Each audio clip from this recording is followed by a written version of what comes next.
let's get back to that. My hope is, like, I'm fairly near the end of it. Oh, what am I doing? Loading content. It was brought to my attention that there are a couple of things to do that involve floating content. My attention that there are. So maybe I'll do those.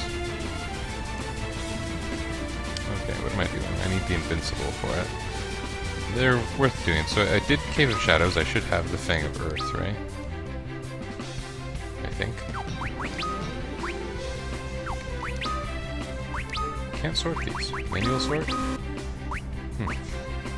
Okay. The next thing I need to do is the Ancient's Maze, really. But there are a couple of things. And it seems like consensus is they are worth doing at this point in the game, although it's kind of funny because it's basically quests to get the Leviathan and Behemoth summons, which I can't use. But useful leveling opportunities I can use, so might be a good idea. Then again, you know, I'm pretty close to getting some of the best stuff in the game. Well, let's do it anyway. Nothing has really been hard for me lately, including areas where I'm at kind of a designed disadvantage.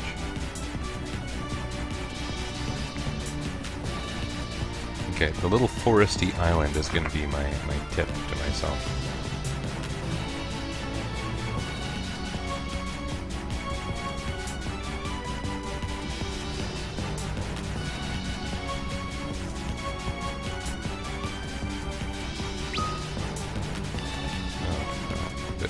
Whatever. So, I tweeted yesterday something about Final Fantasy IV, Final Fantasy Forkster. I've had some frustrations recently with... That's funny. That's one of those tiny mountain ranges here, isn't it? Oh, it's not. Okay. Where is... Oh, here? Yeah. This is one of them. And also earning money will be important when we want to buy the rest of the magic. And how much magic do we have here? We have some level 7. We got a couple spells for each. Okay. Just in case we wipe. Because we could.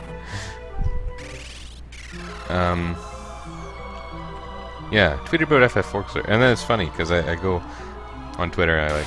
Okay, let me search for FF Forkster, see how many mentions there are. Turns out I'm exactly the third person ever to tweet about FF Forkster, which, for the uninitiated, is a program that allows easy hacking of Final Fantasy IV, but only US versions. Yeah, and it's a little. Some people would probably find it awkward. I find it fairly natural, but it's keyboard only. When you're used to DOS applications and whatnot, sure, you're like, yeah, this is great. And it's not so much that I'm used to DOS applications, but I'm a programming teacher, and one of the things I teach is accessibility practices, and I've worked with, you know, screen reading software, and I know how important it is to a large segment of the population to have everything usable by keyboard. And in many cases, it's just faster. That's nice. You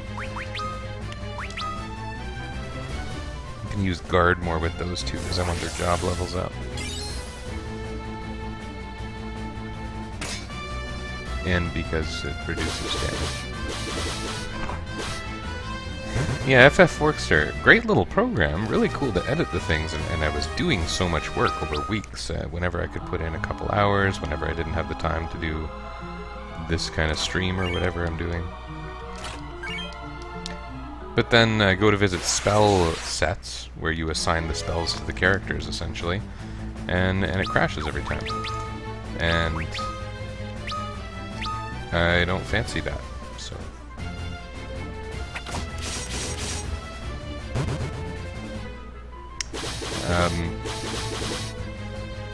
in it... I had another error with it too. What was it? Let's see. I don't remember. I've had more than one problem with FF Forkster, but it is such a good program. I kept like daily backups. Any day when I did anything, I only did daily. I kept a backup of it. And then I'd go back to that if I started having crash or other odd behaviors. I did a small amount of testing of things as I went, but anyway, it wasn't perfect, is what I was saying. And I'm still looking forward to doing the Final Fantasy IV project that I've had in mind and that I've been discussing a little bit. But it's a fairly big project, whereas if I were to do a Final Fantasy VI hack that does what I want, it would be fairly simple. So I'm considering just doing that first. For that matter, I could do Tactics or Tactics Advanced with this party loadout, and it would be a piece of cake.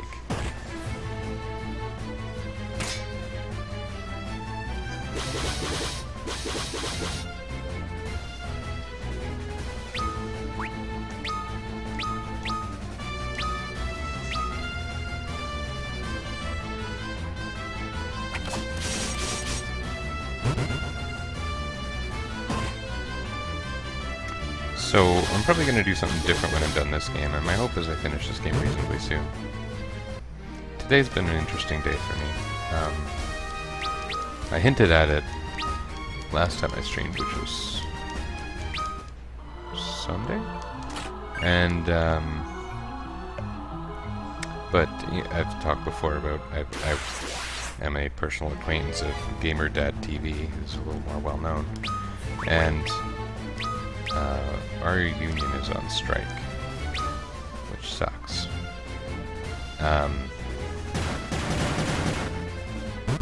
What that means for me and my family, without getting into too many details, is my wife is able to just kind of go and work. She's not a call girl, but she's able to just go and work. And would you like to discuss why she's not a call girl?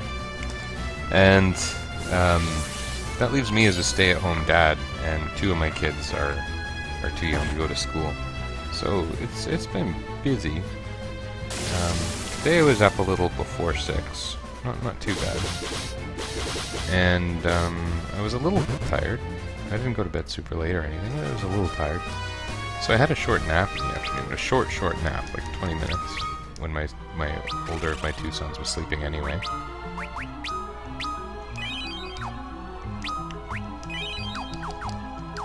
So I'm feeling, a little more energized than I might normally be at this time. I've had some pretty crappy streams where I'm kind of lethargic, right? I say to all my regular followers. I have followers, but I don't think I have regular viewers. Those are different things. One of the things I remember watching from GamerDad TV, who doesn't play the same kind of games I watch or play or enjoy. But he was talking about your follower versus viewer ratio, and that's the best indicator of whether you should be affiliate or not. In Twitch's eyes, is how much of your potential audience are you actually capturing is basically the gist. I don't think too deeply about things like this, but I don't know. If things were to change and it were to happen one day, I'd be okay with that.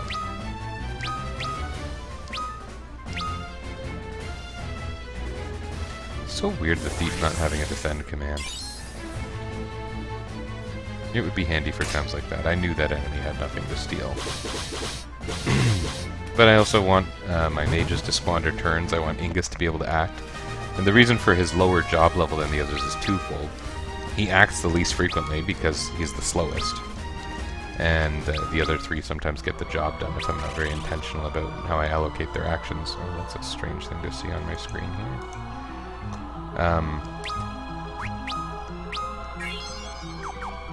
Also, he takes the most job experience to level up. The Golem Staff. Now, I have a Rune Staff. One of these gives a bigger bonus than the other.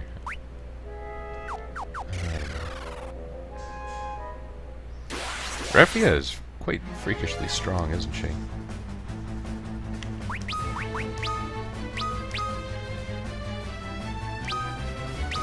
Oops, that's not what I meant to do. Whatever.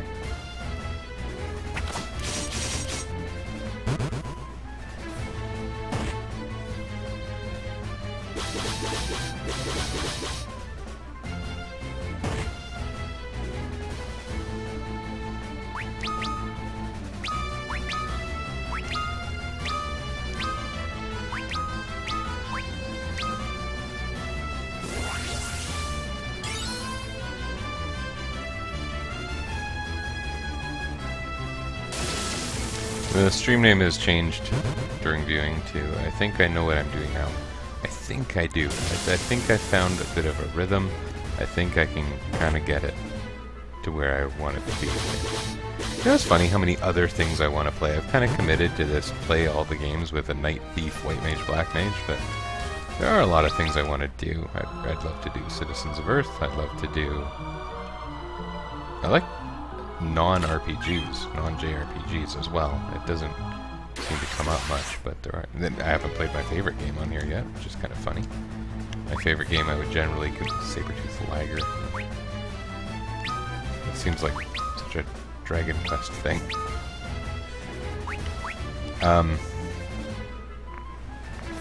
My favorite game is Phantasy Star 4. Oh, that was terrible. That was okay. Maybe these guys are physical resistant or something?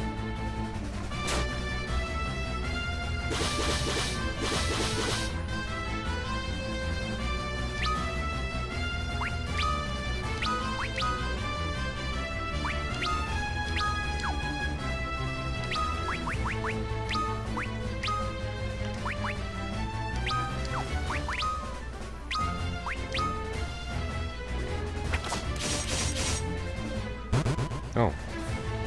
And this is going to be another one of those times, for example, when Ingus doesn't act. And I had him with the Blood Sword for a while. That mitigated my need for healing. Maybe I should throw that back on him. Seems like I'm taking some damage lately. I don't do well with taking damage. I like my games to play out like Final Fantasy VII, where the first thing that happens is your guy has like 300 HP and people are shooting him with machine guns for 6. Gives you a real sense of urgency. Yuritos.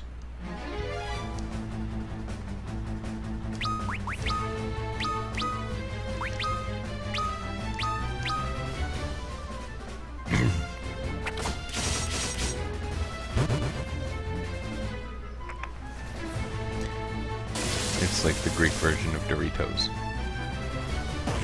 Pita chips. Cheesy pita chips.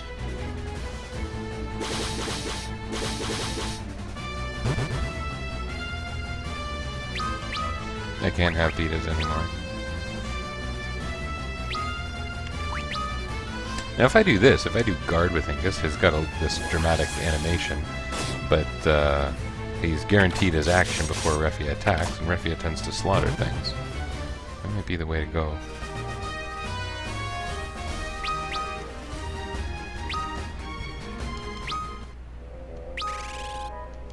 I would love for Ark and Luneth to be able to get their legendary smith weapon at some reasonable time.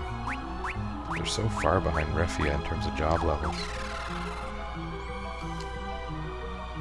At some point I might want to grind that out, because I think it'll make a pretty dramatic difference to their performance. The crazy staff for the Black Mage is like plus 20 intelligence, or whatever the stat is.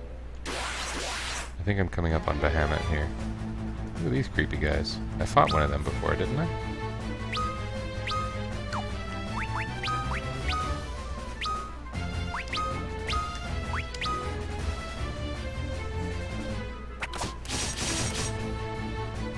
Oh.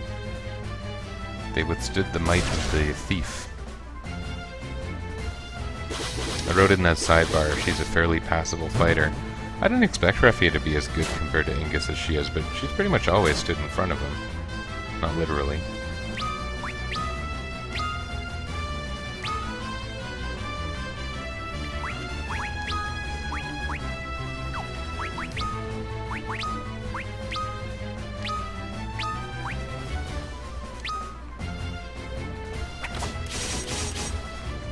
I'm doing fairly well at not using a lot of resources, I think. Which is funny, my Cures, I only have so many Cures even. I'm still safeguarding those level 3 spells for Ark, whereas Luneth has as many as he wants because of stabs or rods.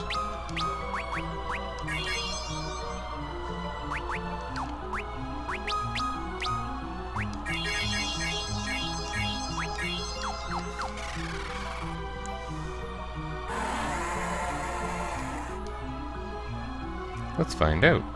Only one way.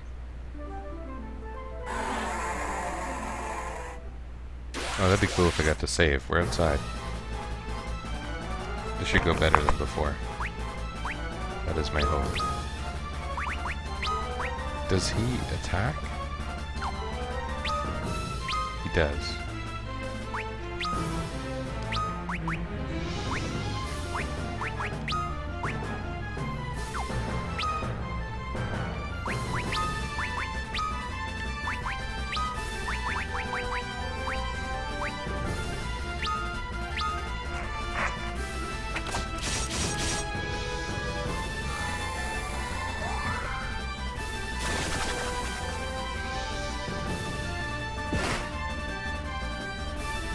I think this is one of those fights where I think the behavior's a little bit like Odin, where if you wait long enough, it goes bad, to put it one way. That said, I think there's going to be value in the defender, at least on those guys, and we'll get people buffed appropriately is what we're doing here.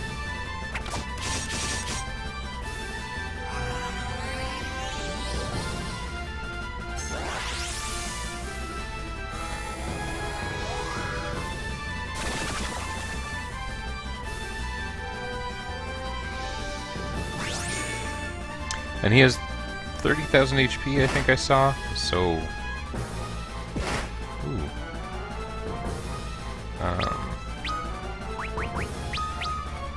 We're probably going to want Protect on Refia, but we can wait a turn, right? Let's see how our damage is doing with Hasted Ingus. 30,000. I mean, really, they've already done 12,000.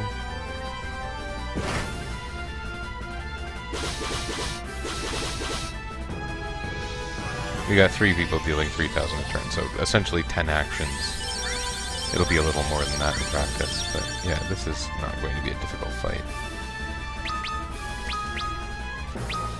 Let's make it easier for ourselves, though, because why not? Sure.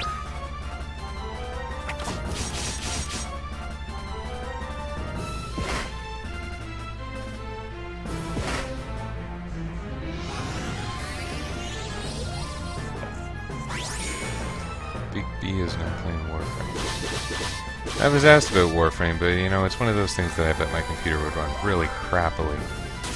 Because my computer runs most things really crappily. Oh, elemental damage is not so good here. We shouldn't be too surprised.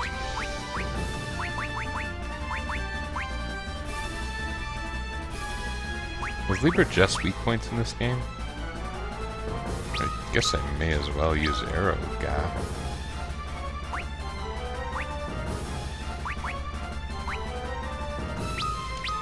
Maybe this will be better than Thunder? I kind of doubt it, but we're fine.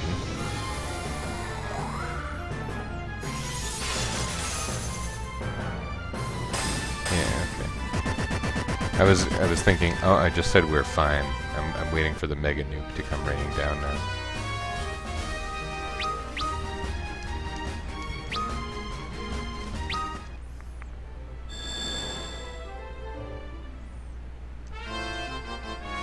Bahammer! Again, not really sure whose idea that was.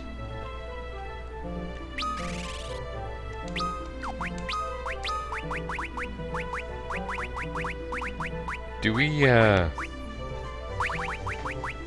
there no tents?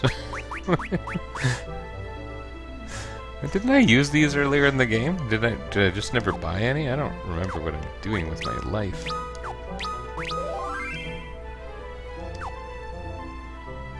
I seem to have been fully healed anyway. That's kind of odd. I'm thinking I have to walk back. Because if I cast the teleport spell, I'll just literally go out that door. Which is kind of a funny dungeon feature. But this dungeon was short anyway, right? There were 2 little intersections, or 1 intersection, really. I gained 2 levels, that's nice.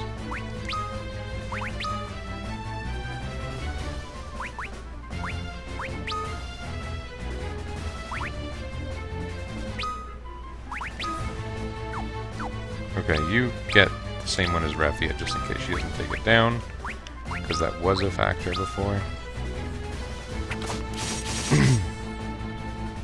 Yeah, see? It feels so strange when Raffia doesn't, you know, destroy everything. Raffia, the Thief of Doom. She doesn't even have the legendary weapon yet. Soon enough.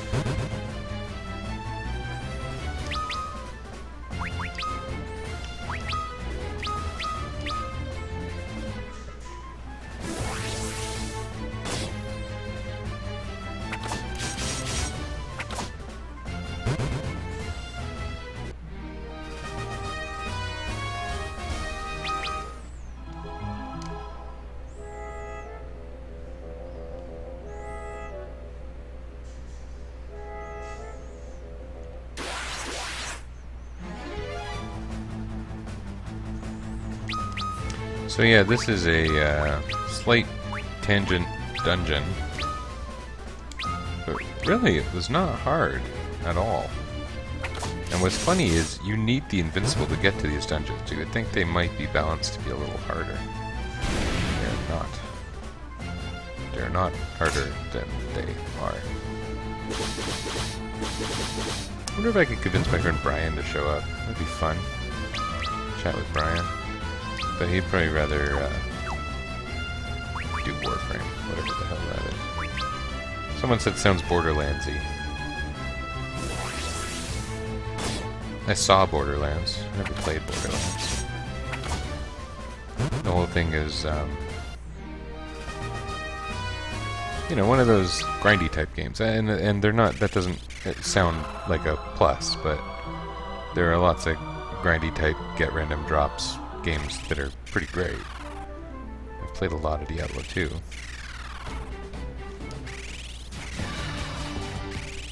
Oopsie. I wonder, can I get any more magic?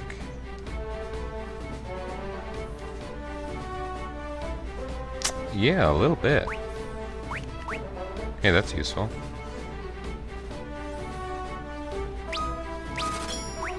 Oh, that's useful, maybe.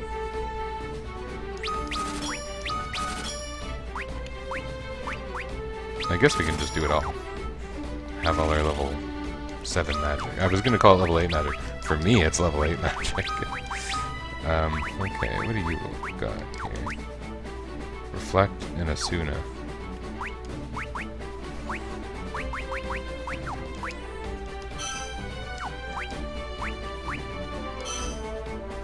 And you got Drain and Break Ga. That's kind of funny, Break Ga. Maybe it'll be useful.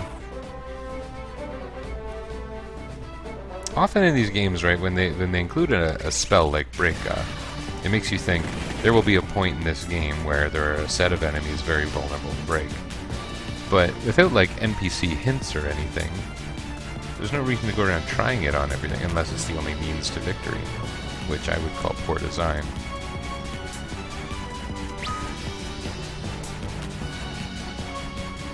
Where is the lake? Oh, is it the Sea Serpenty Lake? It's not even a lake. It doesn't look like there are lakes. Supposedly Leviathan's visible from the map, right? Supposedly. There's water. Oh, is it because of this useless inlet thing? Yeah, you can even see whatever that creature is. Okay.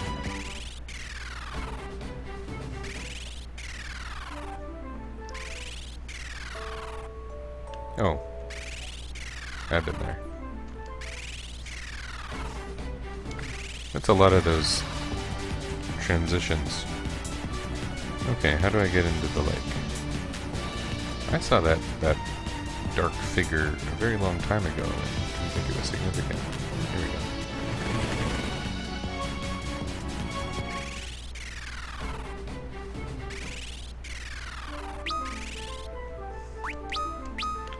How does this work when you sail onto water and it's a dungeon?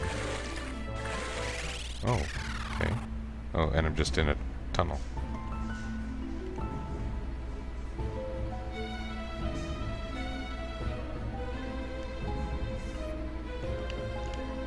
Hey, goodies.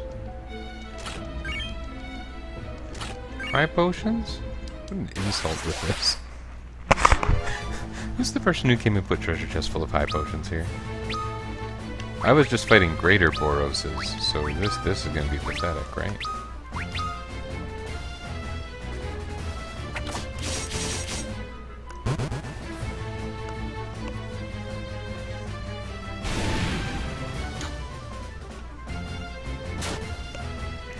Oh!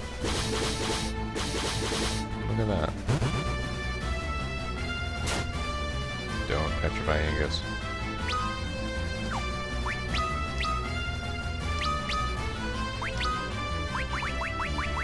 I have a bunch of gold needles, right? Oh, a whole bunch. Yeah, goodness.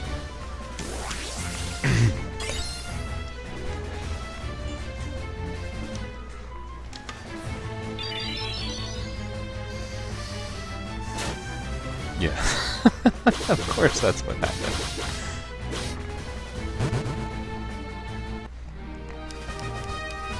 I often end up during the stream with a cat on my feet. Okay, that paid off for the high potions. Whoever put those chests there is like, I'm gonna get them thinking these are all high potions. They'll check the first couple, and then they'll leave. And they will be suckers. Too bad Ark didn't have some kind of throw it out willy-nilly type magic that offered short-term status resistance or something. Think of those spells Yuna had in FF10 that were one-shot, perfectly defend an element. Those are kind of cool.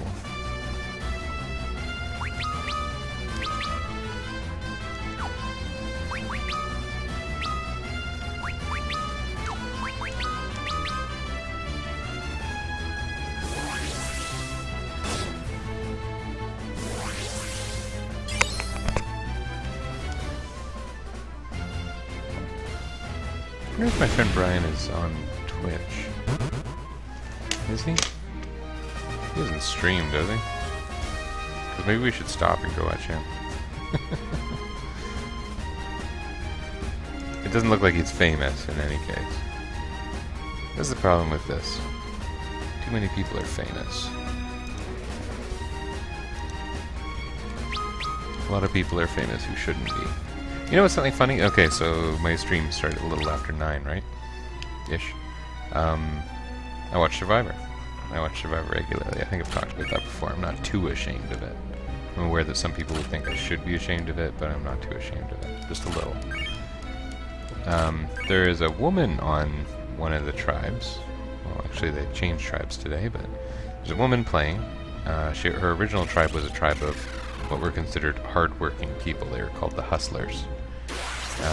That wasn't their actual tribe name, but that was how they were identified.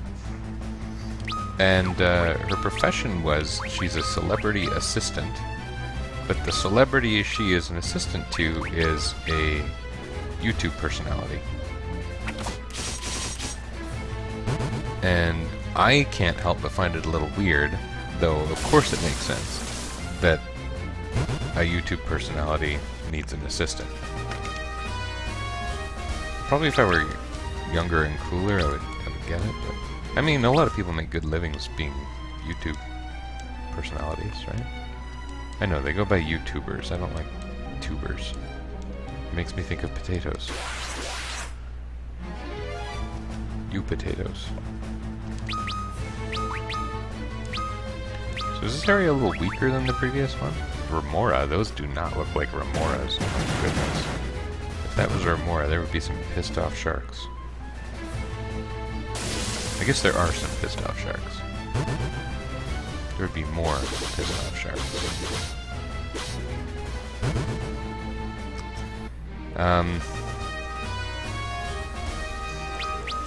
Yeah, being a... So she's a hard worker because she's a personal assistant to a well-known YouTube personality. I just think that's, you know, it seems like such a funny career. YouTube didn't exist, what, 12 years ago? And now it is a career. And not even that being a successful YouTube personality is a career, but as an assistant to a YouTube personality is a career. Yeah, that's kind of crazy. And I was also reading some kind of study release recently that, and again, it's one of those things where they report on millennials, and it's because I learn about a lot of educational issues. But they were reporting millennials like YouTube celebrities more than Hollywood celebrities. It's an interesting thing to report on. I'm not terribly surprised. These are people who are interesting who get famous, not just because daddy's famous. There's a lot of celebrities who have famous daddies, and a lot of the time you're a little bit masked from it, but it's there. You don't even realize that the people who are famous are very, very manufactured. That, if anything, is a reason to like Justin Bieber. You know, his fame is very pure. He was seen, he was liked, he was put forward, and he succeeded. And then if you look at, you know, the Making the Band style celebrities, they were written by committee. It was decided you would like these people, and now you like them. A lot of pop music is that way. It's just the stuff you're gonna hear because we want you to hear it, because it makes somebody a lot of money, or fame, or whatever that person's going for, usually money. Anyway, yeah, YouTube, it's an interesting audience, and it could be that, you know, one day all the, I don't know, I was going to name some famous celebrity family, but I can't think of anything better than Sutherland. All the Sutherlands are going to show up with YouTube channels and dominate the media. Yeah, it'll be interesting to see where things go on that front in the field of entertainment. This is kind of cool because Ingus is guaranteed a high priority turn when he uses Defend. Arc is defending. Refia and Luneth, well, and Arc really, they're quite fast, and they can one-shot these enemies. So this is ensuring everyone gets a little bit of that job experience I've been talking about in a battle.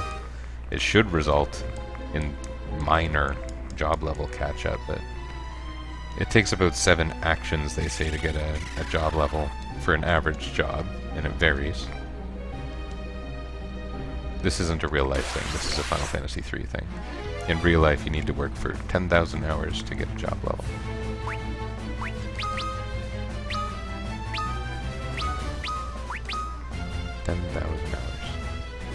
Actually, that probably gets you to like level 99, so you probably need to work, what, 10 hours? 100 hours? 100 hours. Work 100 hours to get a job level. No wonder. We should see what we can learn from Final Fantasy III and apply to real life.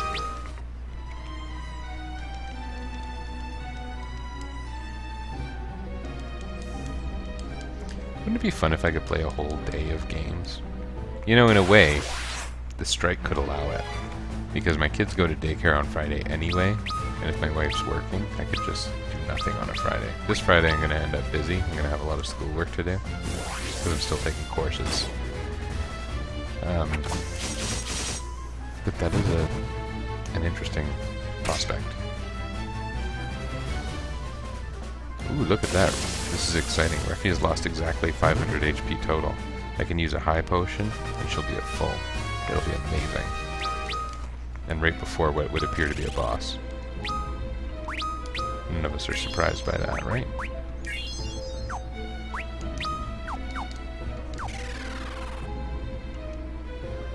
Ooh.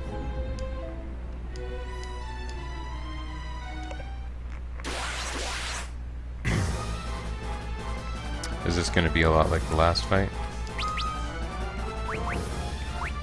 I think I'll play it the same way as the last fight, you know, that went well. We had this buffing system going.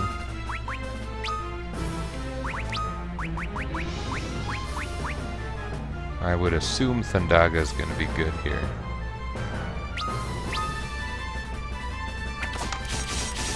Refia 17. The attacks are a little weaker than Bahamut, but they take a long time to animate. Arc took a lot less damage than Lunas for whatever reason. Is that the Protect Ring at work?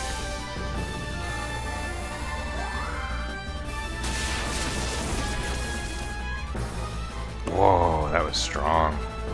Oh, this is gonna be fine.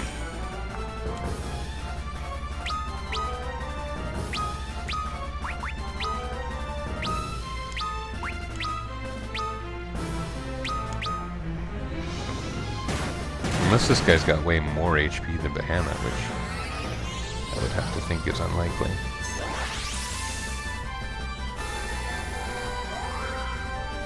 I'm glad these guys finally got like Meiji robes too. That's probably making a difference. In the last one, we finally got a white robe and a black robe. Oh, that could be dangerous. If that happened twice in a turn, that would be crappy. Oh, that is also bad. Let's see about fixing some of these problems. You fix this problem. I hope he doesn't lose his haste, but he probably does. Yeah. Well, that's okay.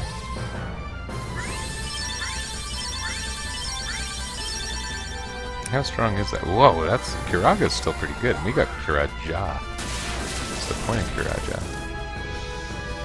That was like a full HP cure. Tsunami, uh-oh. Oof. Okay. We've just learned the point of Kiraja. Why don't we whip that out and see? Because this fight could end pretty quickly with the high damage that Refia and Luneth are doing.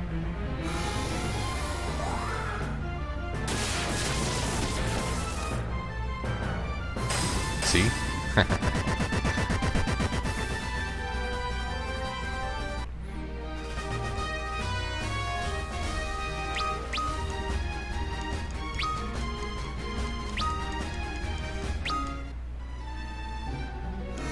He's tested our light by being kicked in the ass. That's funny, like, fish have anuses, but you don't call them fish asses. Like, does a Leviathan have an ass? I asked the real questions.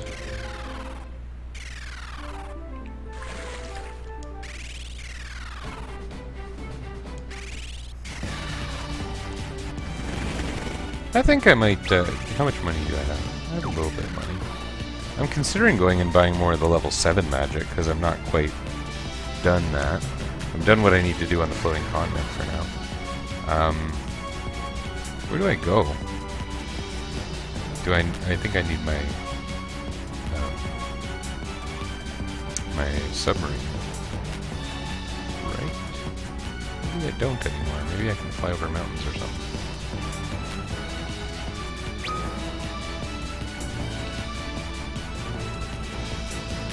Where do they sell level 7 magic normally? Like, I know I can get it at Doga's village, but I no longer remember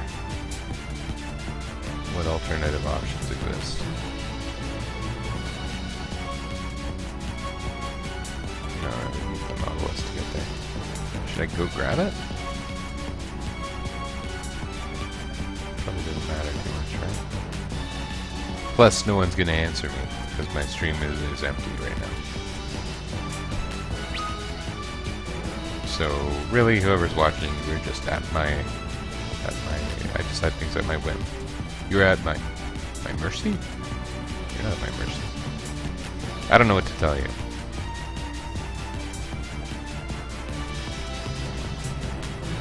I have no understanding of the relationship between you and I.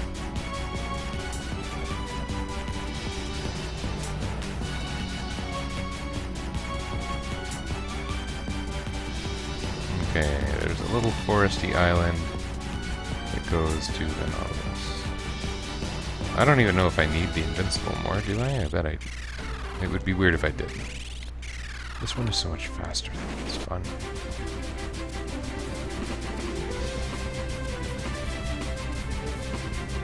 except that I still don't know how to navigate the friggin' world.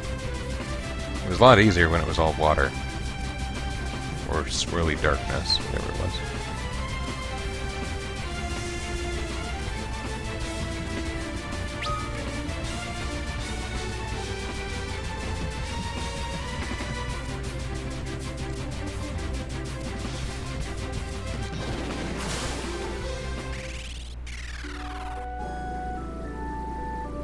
Are there encounters under here? I think there are.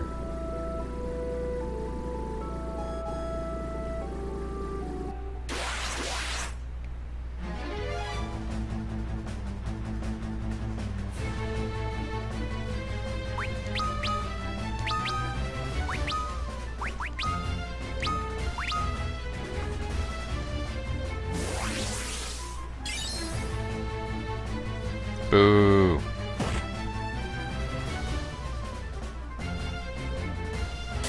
That's even more of a boo. 1 damage.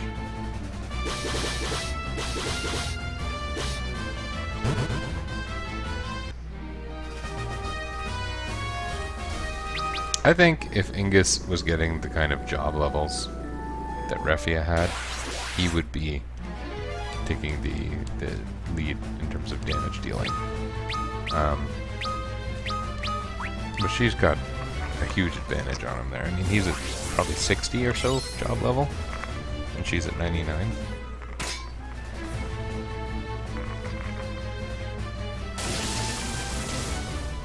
I bet his attack power is higher. We can even look at that, I believe. But he doesn't have the number of hits. And I believe there's a damage bonus associated with one's job level.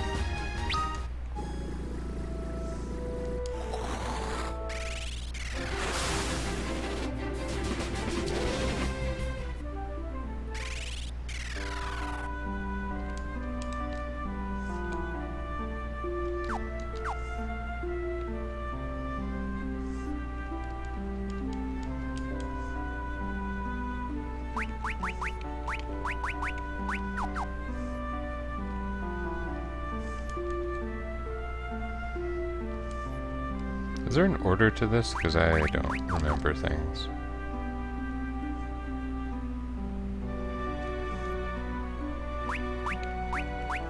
Okay, we got all those.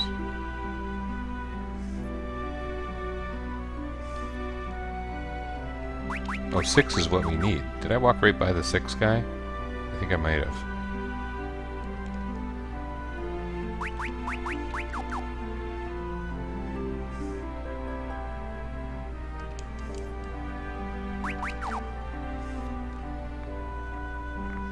Are you the 6 guy?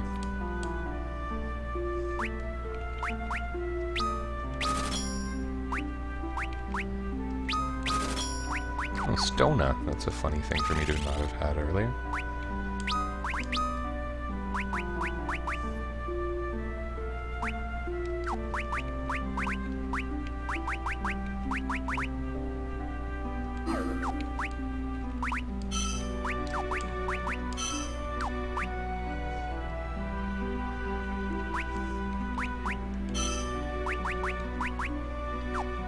Okay, we've got all the magic we're ever going to be able to use, right?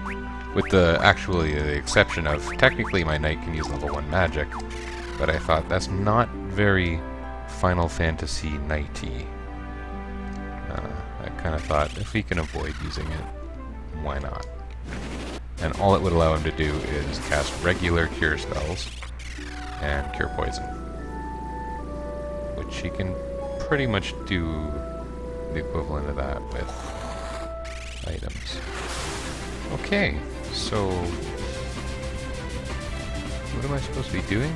Going to the Doga's grotto? Is it just here? Am I going to the right place? I think I am. Hadn't I saved here?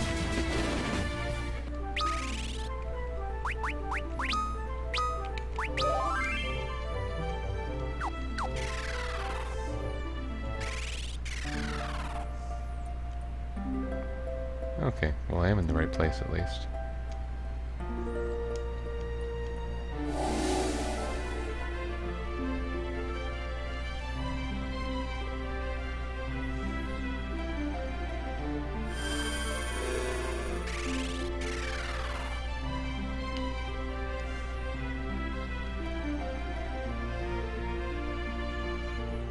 Doga sure is powerful.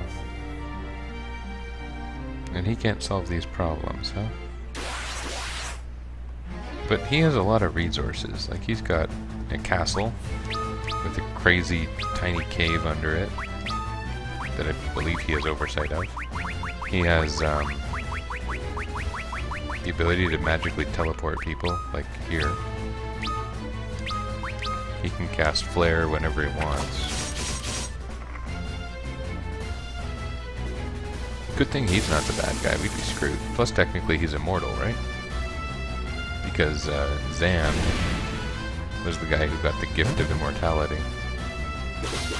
It looked like Ark did a lot of damage with that fire staff. Are these guys fire weak here?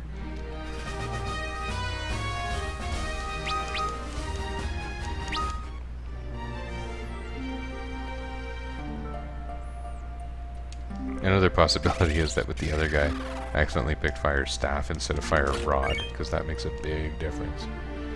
Okay, that Gil, I don't believe Gil has any more use for me, besides buying consumable items, and not even throwing items. Normally you'd be funding your ninja at this point, but I'm not. Well, maybe not at this point, but in the near future. Who are these guys? Humbaba.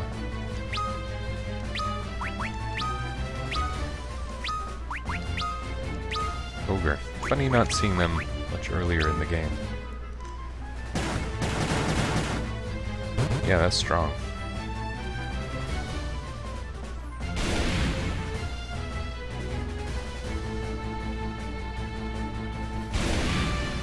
Kinda cool that they can both use the same rod. Same round of combat. In remakes of Final Fantasy 1, you can't do things like that, so... That's one of those games where you can item cast, and your full inventory appears, where Final Fantasy 1 didn't have that originally, but in the remakes it does. And this is kind of fun. Maybe I'll just drag out this battle a little bit. Because this enemy's not going to hurt me very much, I don't think. And Refia can steal. Maybe it's going to petrify me, but now it's not going to matter.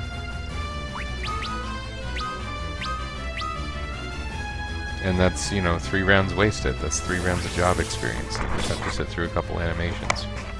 Unfortunately.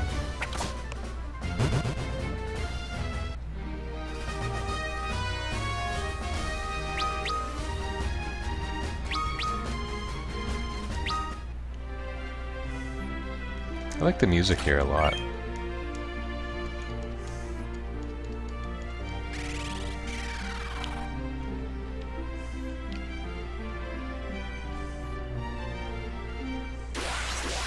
Sounds epic and magic-y, which is probably exactly what they were going for.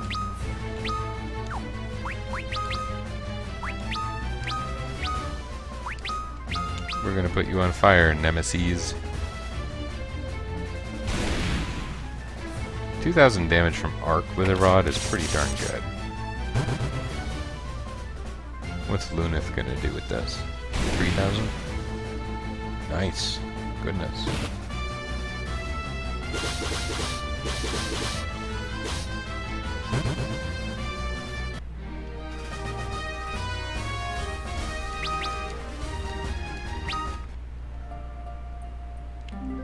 Okay, there's a way. There's another way. Uh-oh, this is gonna cause some damage.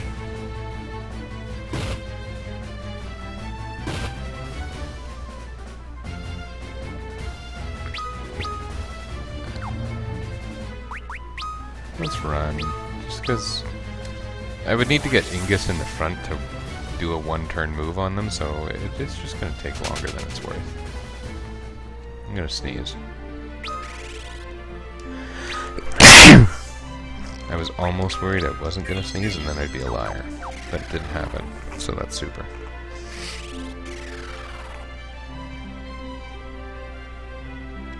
Oh. Okay. Why?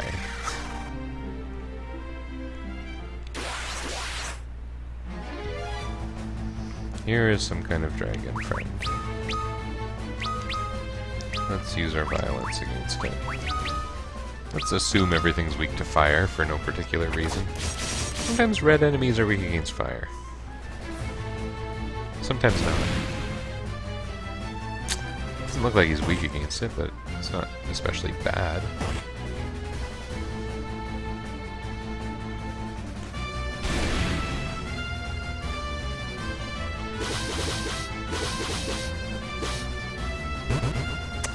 Okay, fairly strong, but still beat it in one turn.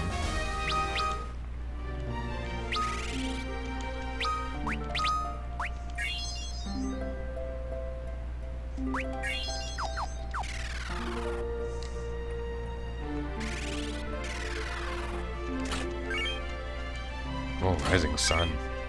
Oh. This is going to be a significant power boost for my friend Refia here. Rising Sun is an extra 20 points. Lust Dagger is one of the better daggers in the game. Look at that, 21 points.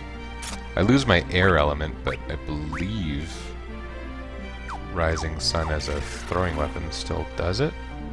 But either way, that's a big difference right there.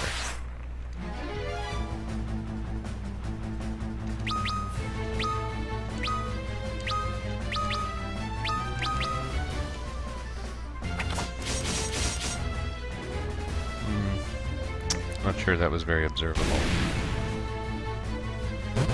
I was thinking it would be dramatic. I don't even know if these guys are going to be able to kill one of these together. Because Refia and Luneth are clearly the stronger pair.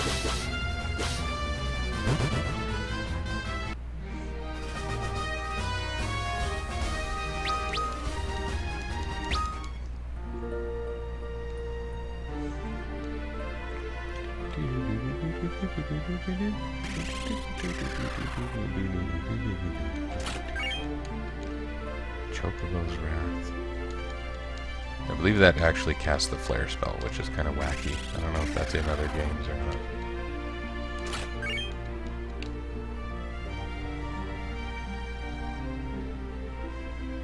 I like these cliffs. I don't know how they would have done this on an NES version of this game. It's kind of a beautiful dungeon. I mean, it's simple. Oh, look at this. And this is... I said that when it was just rocks in a hole. But this looks pretty cool. They look rather different from each other.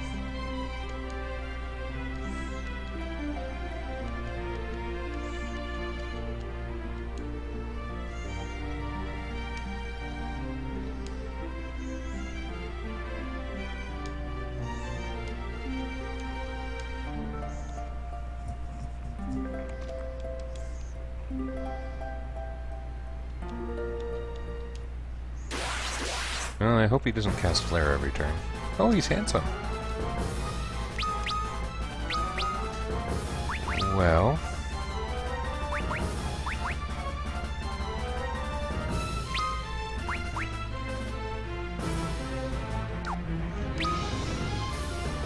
I guess haste is going to be the only thing worth using, and only twice overall, so I guess that makes a sort of sense.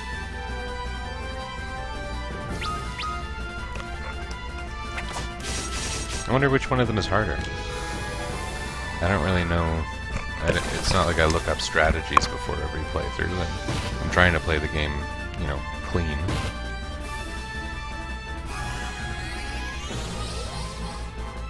I don't know if that carries any meaning,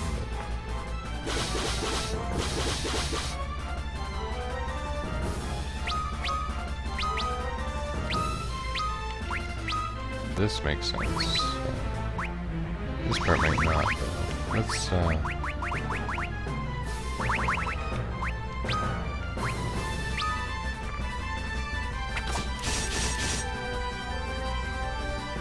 I would have thought this was Une from looking at it.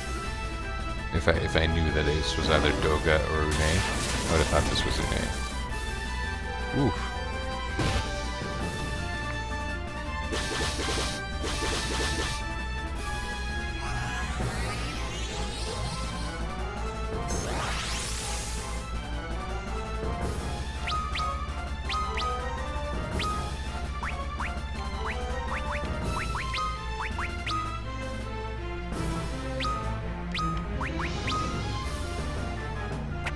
So the gist here is if I can use Lunith for supplemental healing, he's conserving spell charges, and then I can kind of go all out on the subsequent fight, because I fight the second one next. And Refia and Ingus are buffed. Goodness gracious. The purpose of that being to make their... Oh, wow. Oh, I don't even get a chance to heal Lunith before the next fight?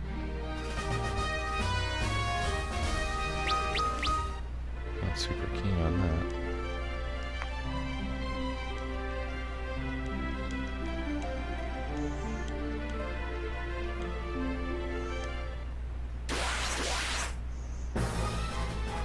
Oh, maybe I wouldn't have thought the other one was here. Alright, how are we gonna do this?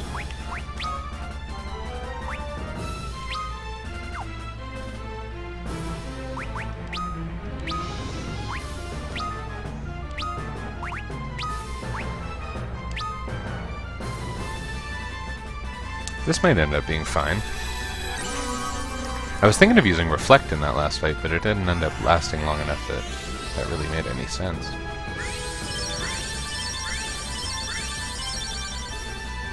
Okay, that's pretty great.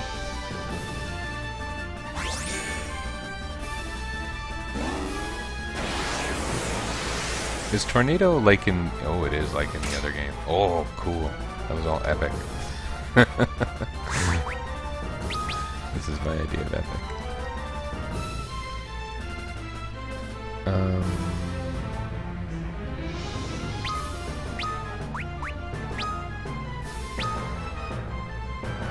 So we're not going to use haste this turn, because we need Lunith to be alive, or we like the idea of that at least. And we can use whatever we want. Do you think Quake will be strong? Probably not, based on prior experience. Let's whip out Bio. Look at that Rising Sun, it looks awesome.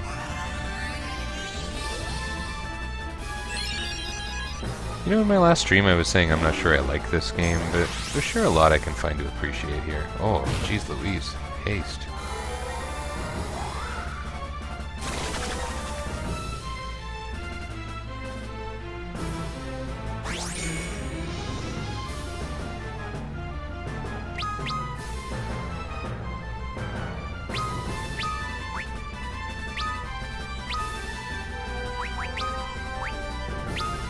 Well, we won't buff, but everyone else can focus on offense after this. And, we got a hasted physical attacker here, so... Oh! That's no good.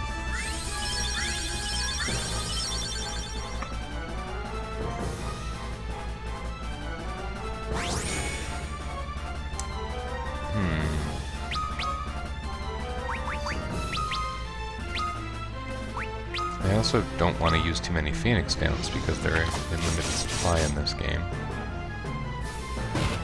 And that's why things are happening the way that... Oh, jeez. This is rough.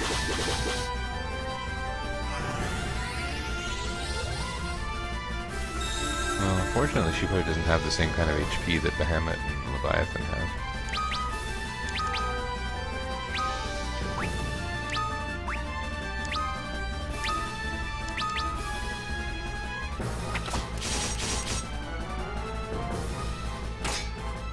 Oh yeah, we also have that going for it. Oh jeez, that's no good.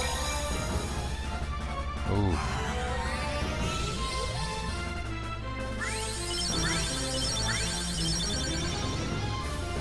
This fight's not going perfectly.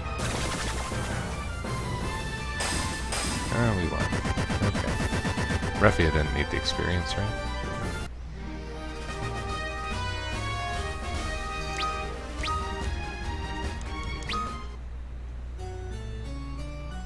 I like the idea of him doing this little arm pump because he gained a job level when his friend is dead beside him. Classy.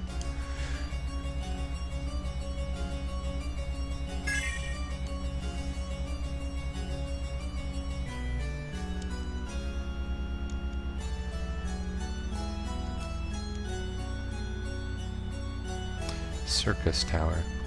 I had seen that transliterated as SYLX, Silks, or something. I don't. Maybe they meant because it sounds like cross, but Silks. And I thought that was a pretty cool name. But Circus is weird because that is pronounced circus, right?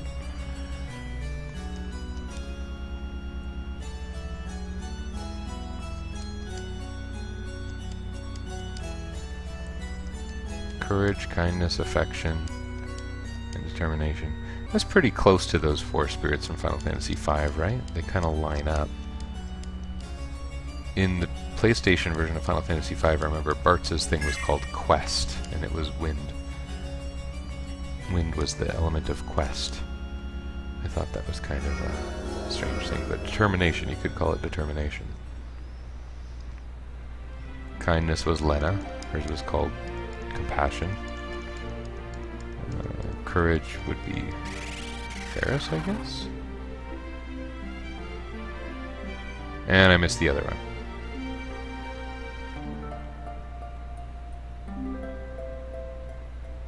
I don't mean to get too into plot details anyway. Are the enemies gone? How are my job levels? Not even 70 yet. You're still in the 50s, I guess, you goofball. I don't want to grind job levels. I guess it doesn't matter yet.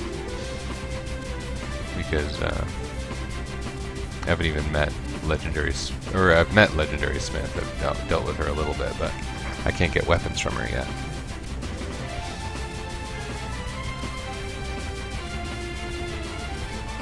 So I think we do Ancient's Maze, and then the kind of gauntlet of final battles, or final areas, I should say.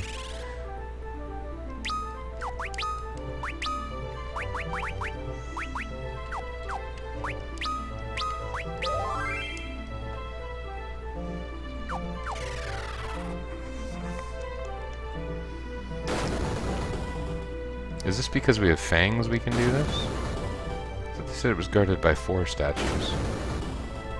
4 pairs of statues? It reminds me of those dickhead enemies in Path of Exile in the city area, but oh man. I think it was still the first difficulty, and me and my friend who were playing Path of Exile a while ago, we ran into kind of an impasse with multiple deaths on each of us coming back and forth trying to kill that stupid thing. Didn't like it.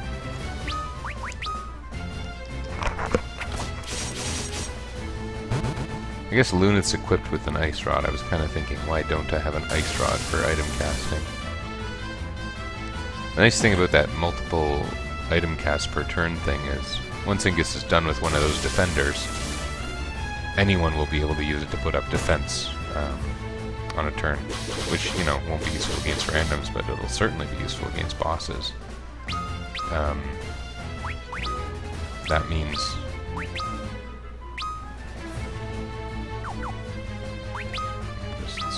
kind of strategizing in a way, trying to eke out those job levels. What was I saying? Oh yeah, if Ark and Luneth both protect themselves on the first round of combat against a boss, that stands to be fantastic. Well, unless the boss has no physical attacks, which a few of them are like that, I think, from here on out. They like using death spells, which is a little awkward, for me especially. I got 1 healer. Looks like I need the Invincible, and I probably need the Invincible for the rest of the game. I was kind of thinking I should go buy that ice rod, but then I decided that's silly.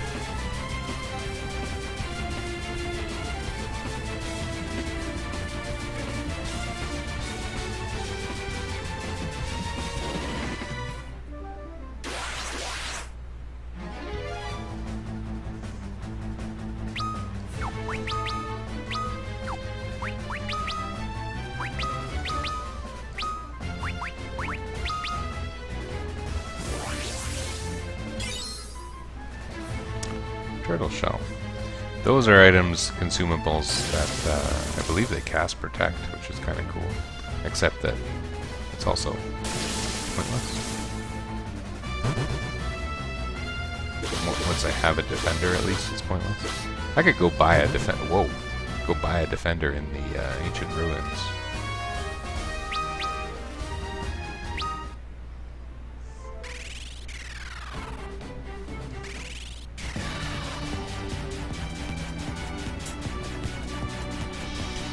Ingus just hit 9999 damage there. I find that peculiar. Those enemies aren't especially pathetic, are they?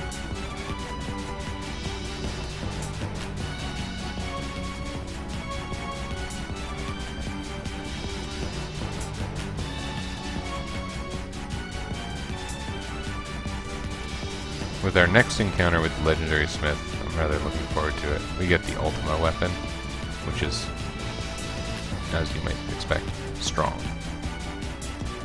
So, that'll be fun. All we have to do is walk into Eureka to be able to trigger it. How come it's so infrequent that I encounter these guys and they're so useless?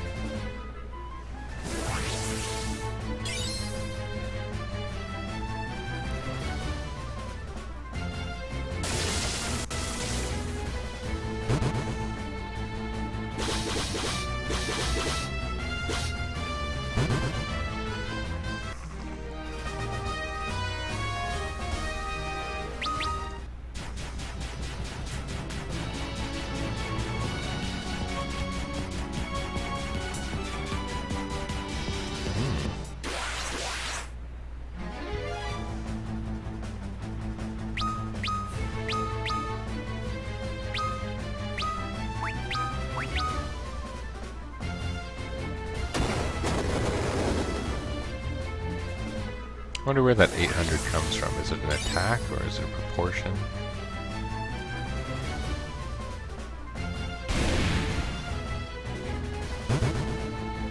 Let's see what this does. So it's still nowhere close to 9999.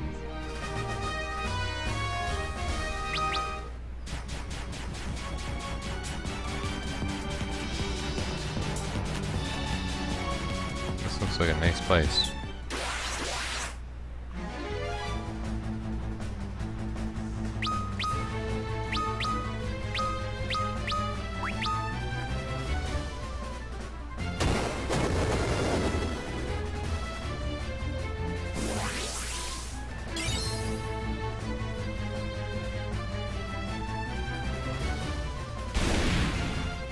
I feel like my frame rate's really bad on my stream.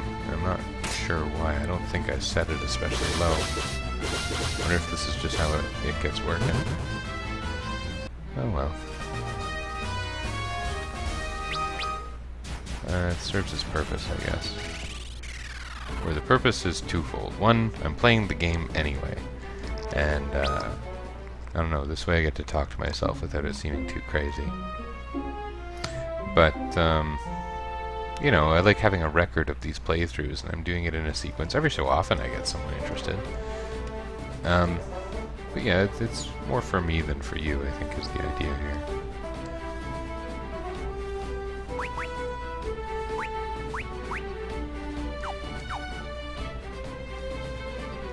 I'm fine on all these, aren't I?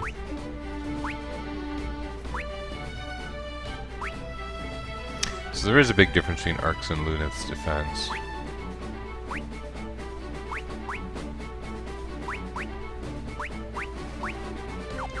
Yeah, okay. We're just gonna be good. We're gonna go to this foreboding area.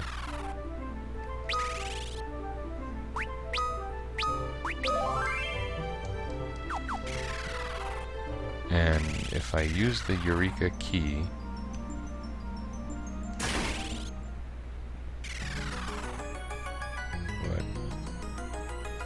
I don't know anything about where I am. I'm confused. What's happening? Hey, look at this. That's exciting. Did anyone tell them that Goldor didn't have the real Earth crystal? Or are they all surprised?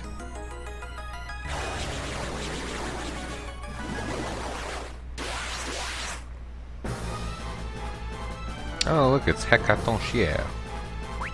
Hecaton Chéri. Monsieur le Hecaton.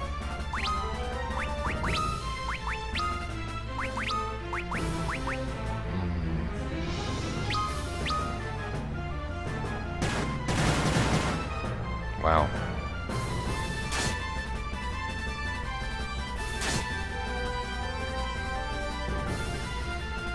I think his attacks are all physical, so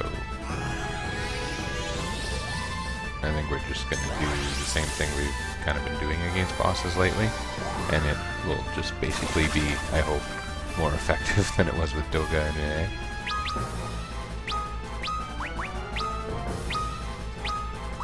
And we got the airship sitting inside if we want an in right away.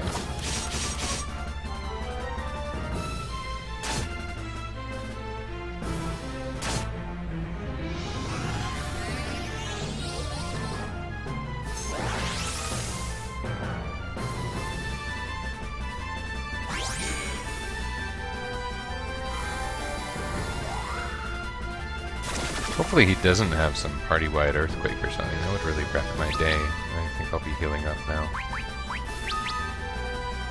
Well, you know, let's use this opportunity to get Raphia in on the action. We don't even need a big heal, so I'm going with Cura. I have a feeling Elemental Magic is going to be crappy, so I'm going to go with Bio again.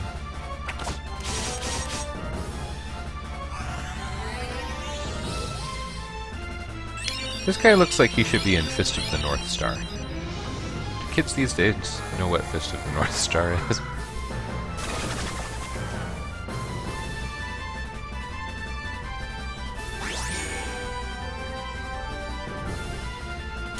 Oh, him of all people. Oh, there's a Quake. That's not good for Ingus.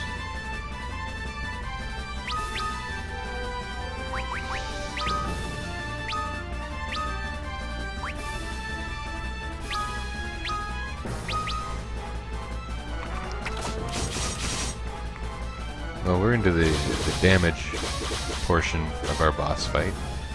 Ingus and Raphia on about equal footing there. Okay, this is a short damage portion of our boss fight. I like those sliding wall thingies.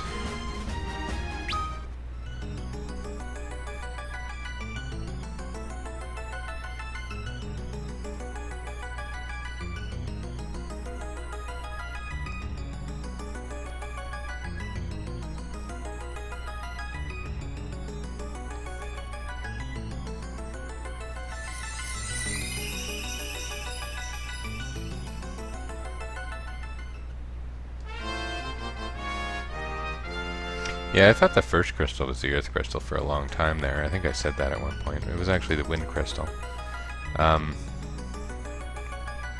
Yeah.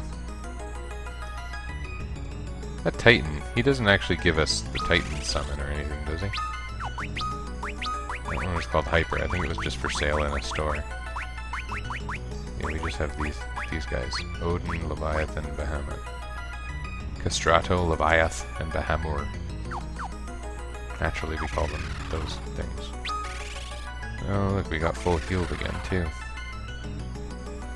Well, I'm glad we came this way. I wonder what the best way to go next is.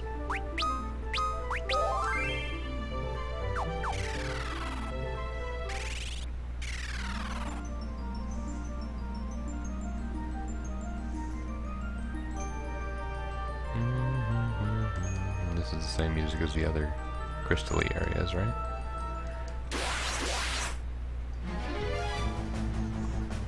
Here is 2/3 of a demon. 2/3 of a greater demon. No offense, sir.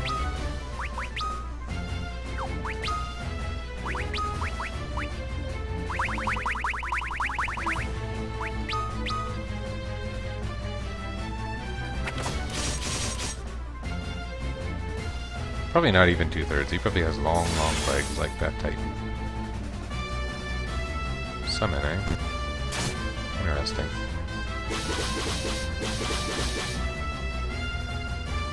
Wow, we didn't even take him out in a turn.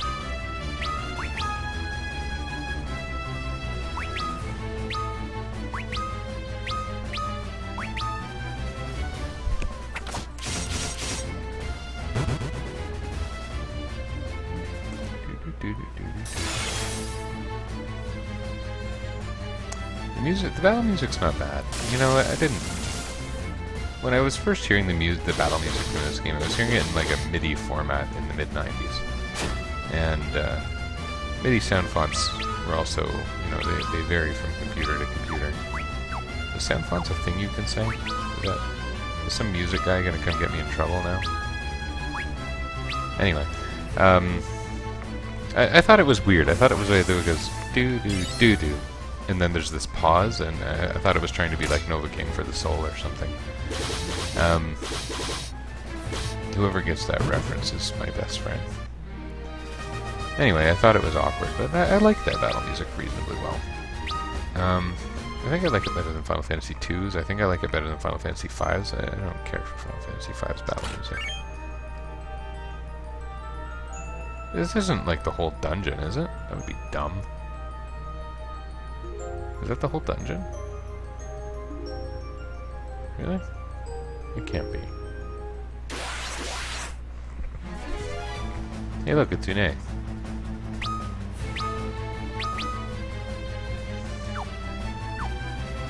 Oh, let's hit it with violence. Oops, didn't mean to do that, but whatever. Attacks are the best attack.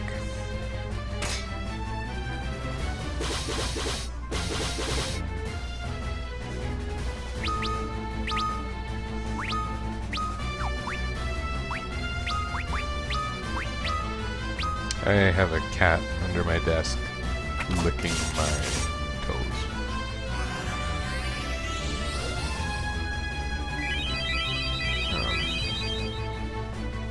It's sockless weather here, so that's wonderful. If you don't own a cat, you probably don't understand why I would bother commenting on it, but cats have rough tongues. It's not overly pleasant having your feelings. I don't want to, like, kick the cat away, because I don't want to kick a cat in general.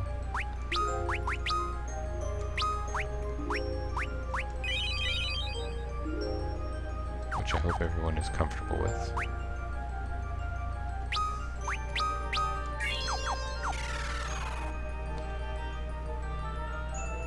If this is the end of the dungeon, I'm going to be a little disappointed. Like, this is supposed to be near the end game here. And look at this giant doorway. That giant doorway seems to carry meaning, if you ask me.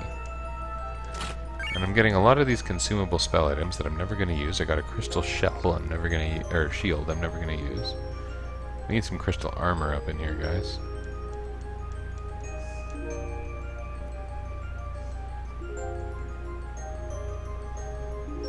Crystal armor? Hey, it actually is. That's funny. It's funny for me. It's not bad at all.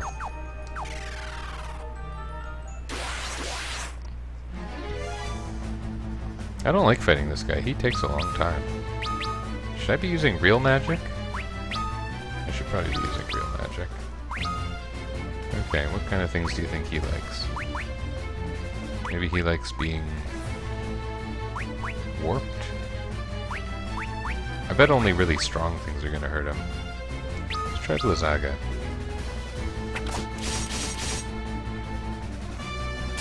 He looks like he wouldn't like ice.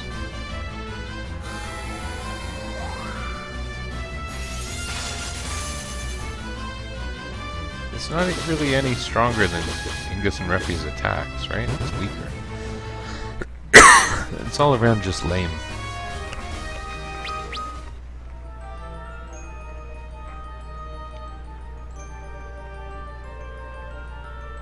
Crystal something? Crystal meth. That's not what I wanted at all.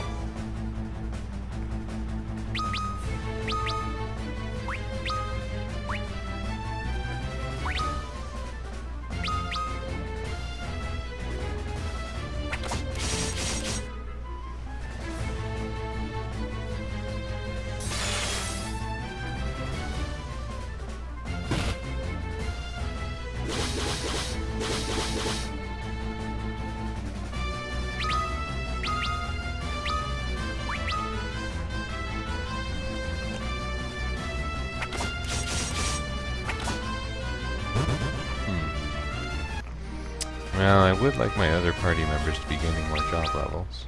I also appreciate that Refia is killing bad guys.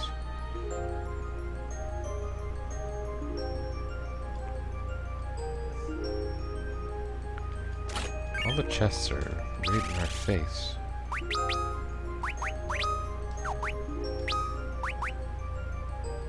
It's a big upgrade for gloves.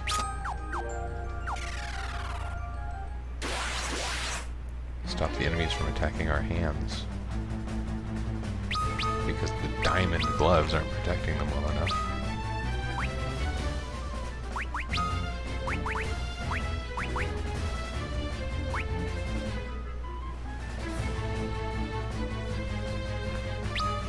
Why not?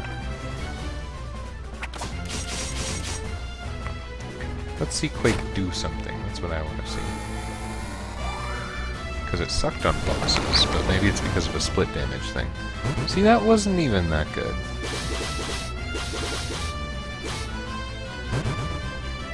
Black magic, without a weakness, you just generally disappoint.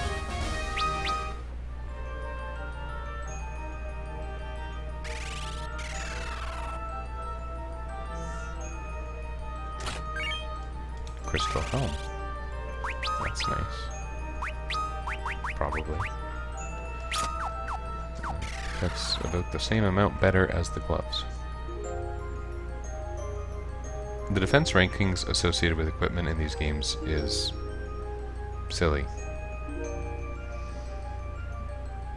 But it's also understandable from a design point of view. Strictly from a design point of view. That is an axe, right? Look at this monstrosity. Bone dragon looks more like a bone whale. Just thinking of those zombie whales from Final Fantasy IX. Those guys are cool looking.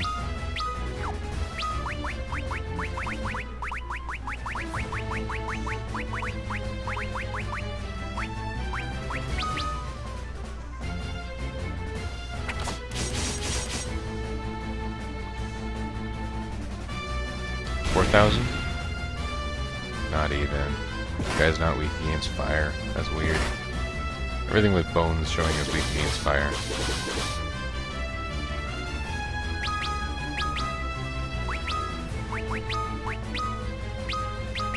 It's a well-known fact.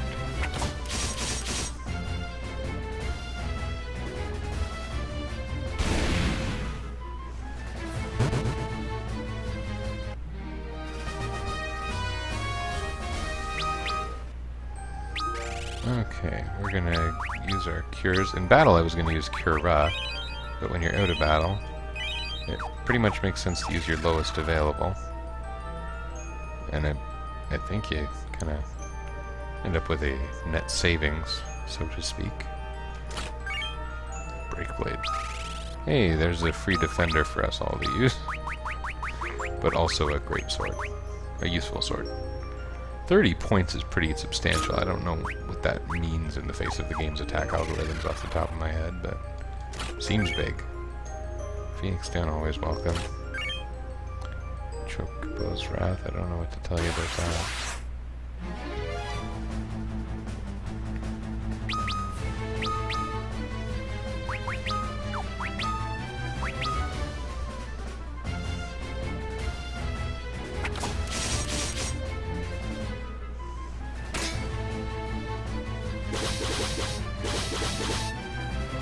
We're not going to see a big difference, I don't think. And it says it inflicts gradual petrification. I don't really know how we're going to ever observe that. I don't know if we have means to inflict it with anything else, so I don't know if it shows a timer over the enemy, or if you need to hit them multiple times for it to take effect. I don't know how it works.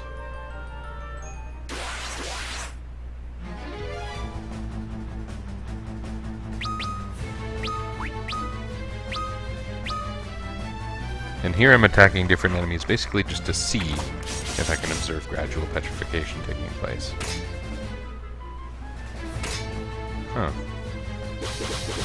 Getting up, eh, guys? Well, that time Ingus was distinctly stronger than Refia. I wonder if that has to do with his higher attack and piercing high defense enemies. Oh, that time she was plenty strong. Okay. I think we had seen an anomaly. Yeah, they seem to have reversed turnover turn. We've got a damage variance in quick observations of like 25%. It's pretty big. In a lot of games, I know the mechanics of. I'm not going to speak for some large birth of JRPGs, but it seems like the variance is usually 10% often. Or, because of the way the mechanics work, it's often 12.75%.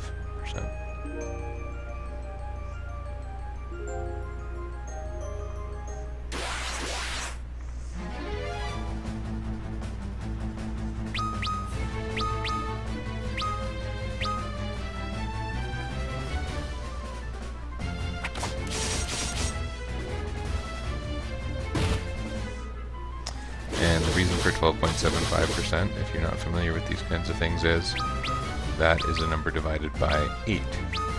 And working with powers of 2 is easy for computers.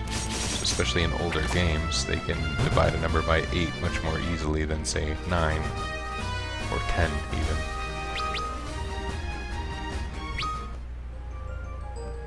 Because at some level it's actually shifting things down the registers and working with ones and zeros. Much faster to do with 8 than 10.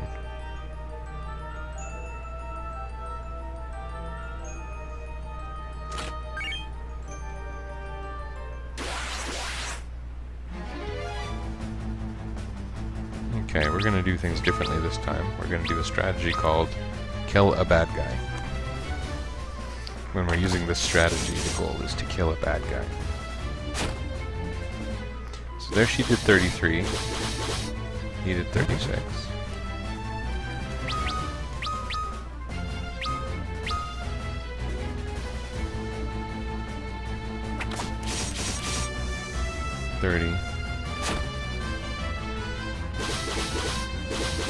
A funny thing is that number of hits being tied to job level kind of incentivizes sticking with some of these jobs like Knight. But in a normal playthrough, you would probably have switched to an Earth Crystal job right now, especially for your casters, who have pretty much better equivalents available by this point. You don't really have much to lose by switching with the casters, but I think you do for the fighters.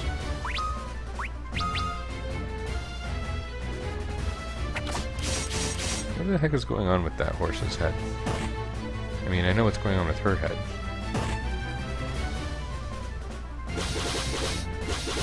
Maybe she should just stick her head on the horse and see what happens. Or is that a man who just happens to be wearing pink? Maybe I've made some assumptions. Some dangerous assumptions. I'm going to leave Rephia critical there, and hope that the enemy is just using physicals, because Ingus will cover her. Well, that was some critical there. So I feel like I'm doing okay despite my inexperience with this game and my suboptimal jobs, although some of them only recently became suboptimal.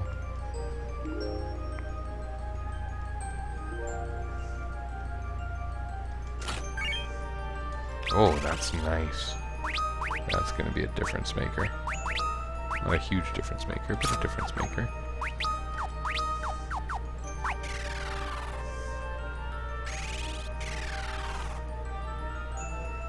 What are we doing here? These are good equipment.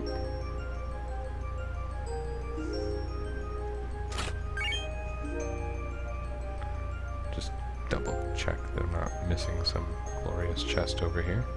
Because the chests have been fairly glorious, and many things I can't use, but there's glory to be found.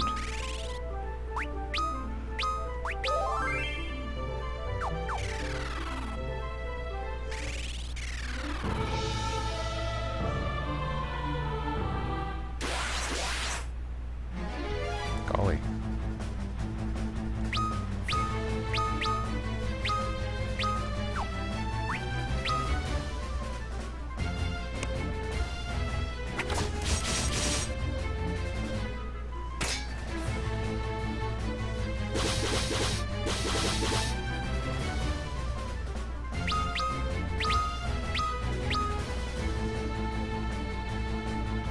This thing with the mage's guarding, it animates a lot faster. I feel like my battles are going faster. You know, it'd be great if I was gaining job levels too.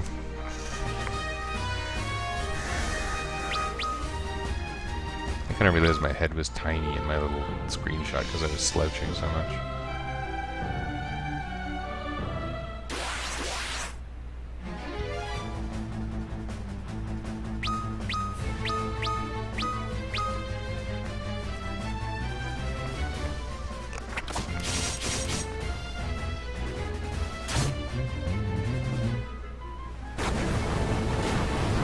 That thing is always a pain. In the most literal sense possible.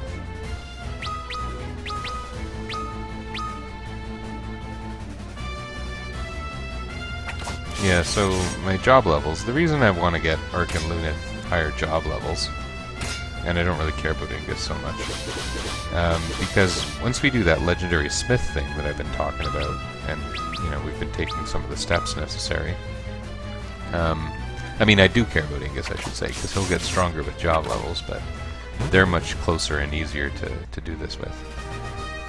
But they get a single outstanding piece of equipment for their job. And when I say outstanding, I don't say it super lightly. It's a difference maker. I don't know that from experience. I'm kind of reasoning that. Now my head's huge in the thingy. I should relax.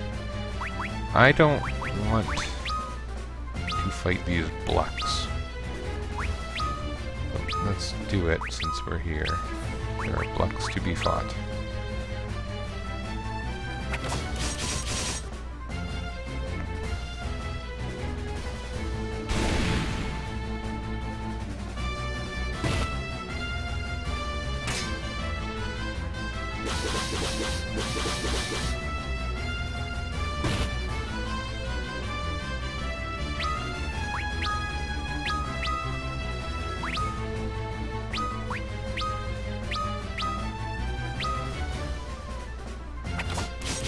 When I hear Bluckle, I think of his Bluckberries from Pokemon of all things. Where the berries in Pokemon games are just mangled names of real-world fruit. Like, instead of papaya, there's payapa. Instead of tomato, there's something close to tomato, but screwed up. Basically, you just get wasted and say the name of what it actually is, and then you end up with the fruit. You got, what are the other ones? There's Aspear, which I don't know if that's supposed to be, like, pear or something else. Something really close to apricot. I think it's like apricot. I feel like I've heard this music before, and I probably have on some kind of wonderful music compilation, but maybe it's just a remix of something heard throughout the game? Is that a possibility?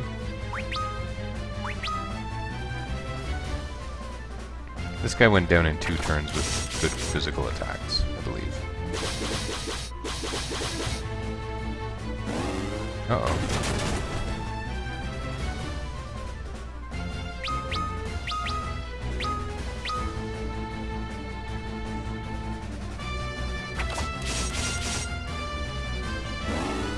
Oh no.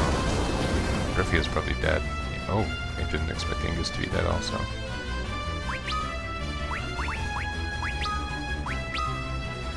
Oh no! That was an accidental guard. That was bad timing.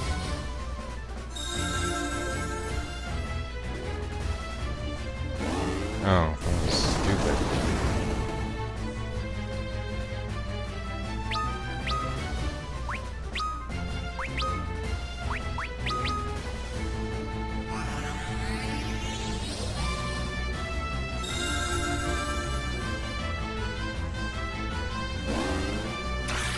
Come on now.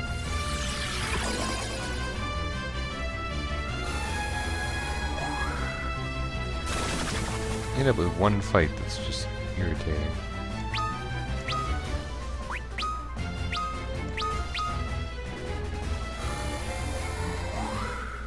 Remember me just talking about not having tents? I don't remember if there's tents or not. There were tents in Final Fantasy 1. You would think they would have left tents in.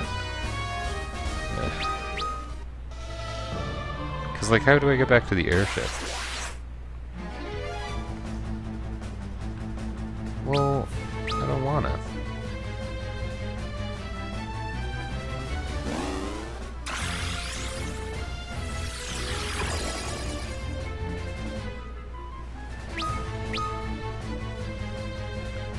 Come on, guys. Yeah, thanks. Goodness. Maybe I can open this door and it'll solve all my problems. Hey, what?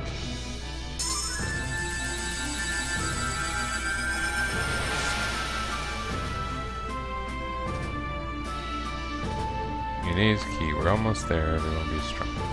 So, is this the circus tower door or the Eureka door? Because I really just want to get healed now. Now that everything's gone wrong, my needs have changed.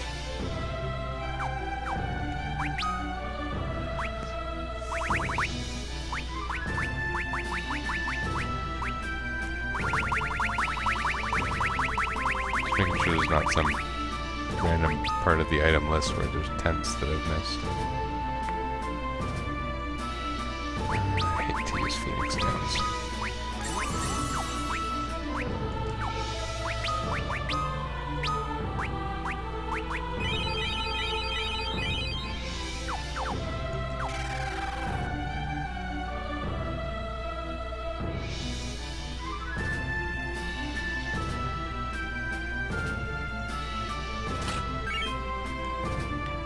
Can I use that? That would be nice. I can. Hey!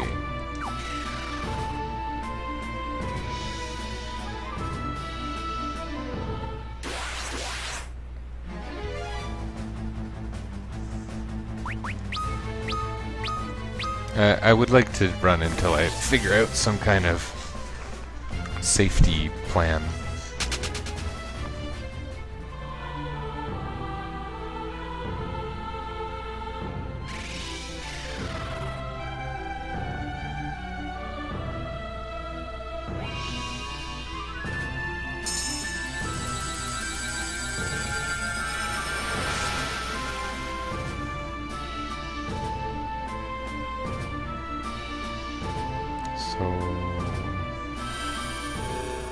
Oh. The Forbidden Land Eureka. Okay. Probably doesn't let us save. Well, now I know I just want to go straight next time, so that's good.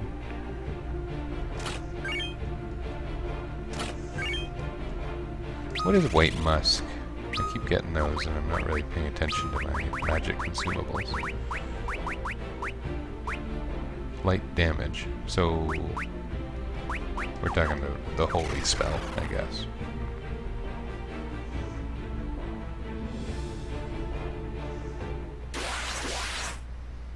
Oh, there's enemies in Eureka.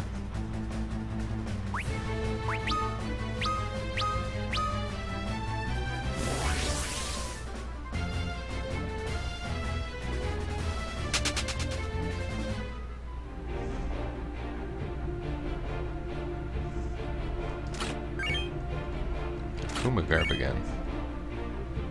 I guess that's because normally at this point you would be starting to have two ninjas. No.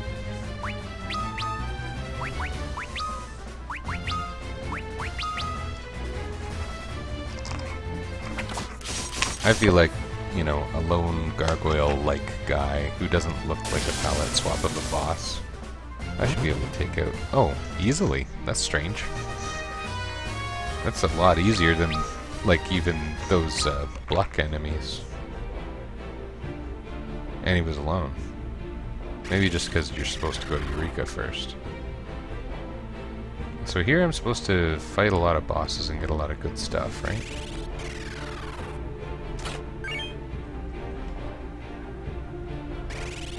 I don't see wall passages. I'm looking for them. Because you never know what kind of tricks the game's gonna pull.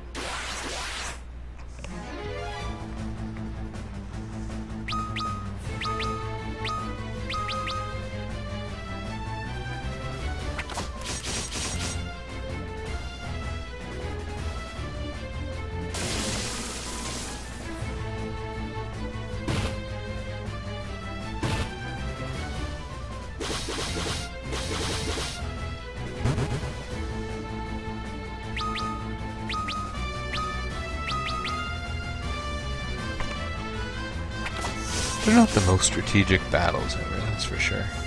Oh goodness, it's after 11. I should probably wake up. I'll be up in 7 hours. And I'm not going to go to bed right away. I would just kind of like to figure out what I'm doing with my life here. I'd like to get an Excalibur or something. An Excalibur would go over pretty well right now.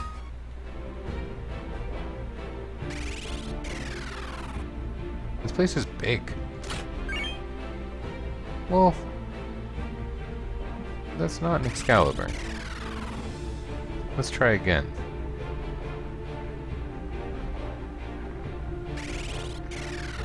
I get that Shuriken are strong, but a pretty disappointing gift. I mean, I know that they were kind of a big deal in the original release.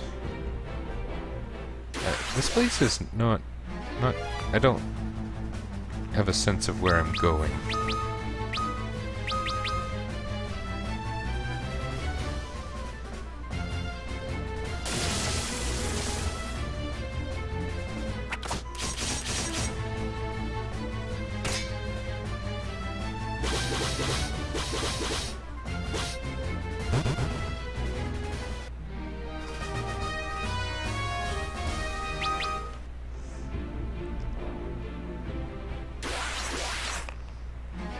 Where are these supposed sealed, amazingly powerful weapons?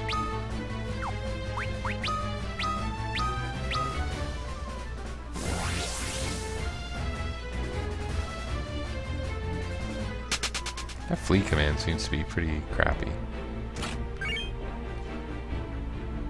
Sure, I can. Okay. I've already picked on that.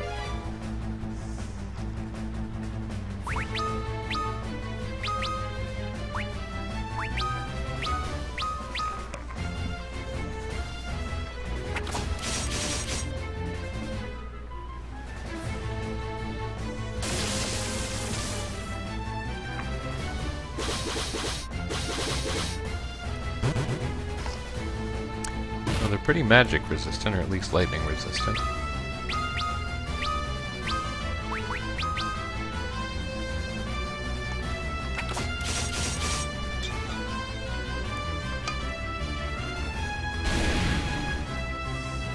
Oh, it was lightning resistant.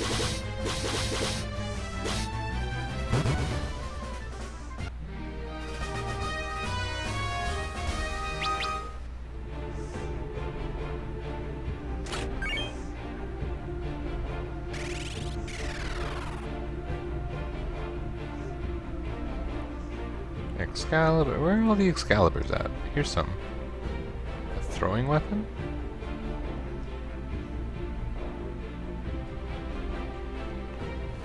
Can Raphia use it?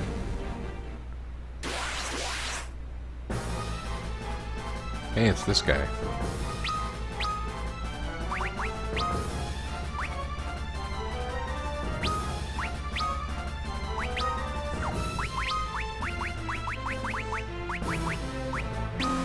Oh, can't use it. Okay, so I was talking nonsense earlier about the defender. I guess you have to be able to use the weapon.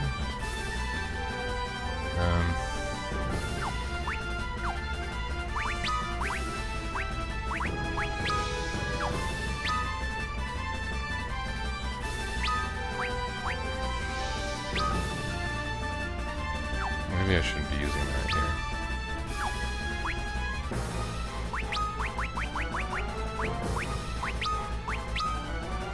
Oh, that was an accident. Darn. Well, he's got barrier shift, but I'd really rather just pummel him.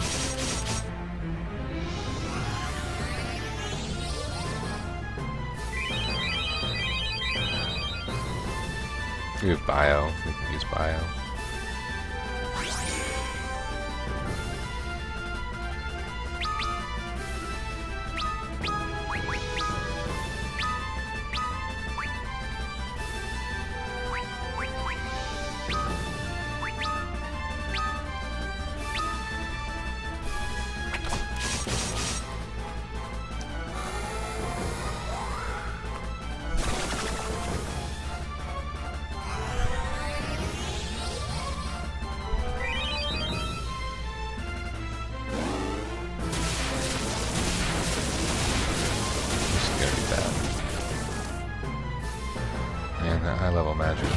scruffy on Ingus. I think the cat on my foot might smell terrible. I feel like there's an awful smell in the air. And I've already told you I don't live in squalor, so...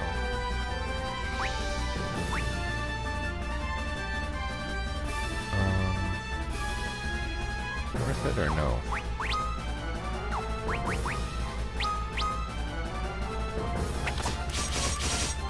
I have Lunith attacking now, so that's interesting.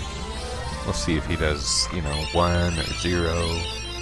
How many hits he does. He hasn't used his attack in a lot of the game. Yeah, there we go. 22 hits for 7 damage. Pretty good. Oof.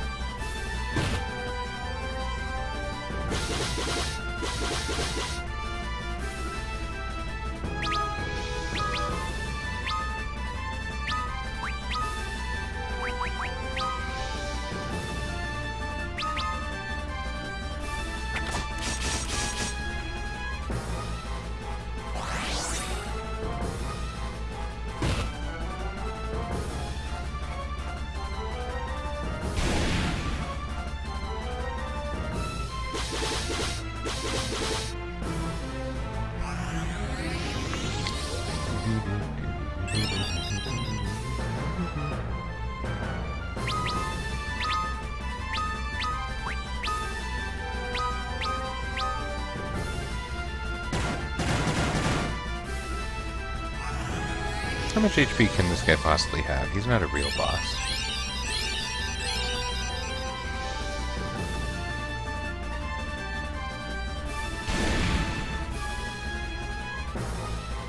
That was still good damage.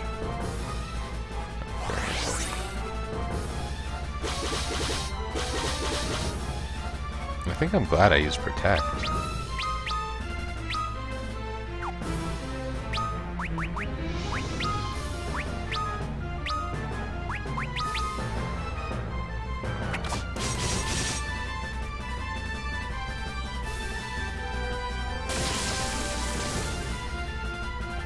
That was nice and strong.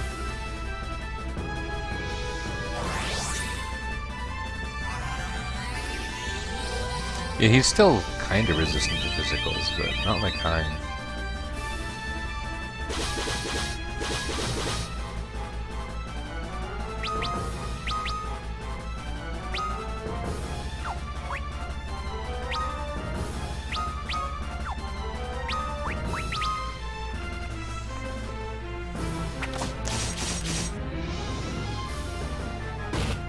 How much damage do you suppose I've done to him here?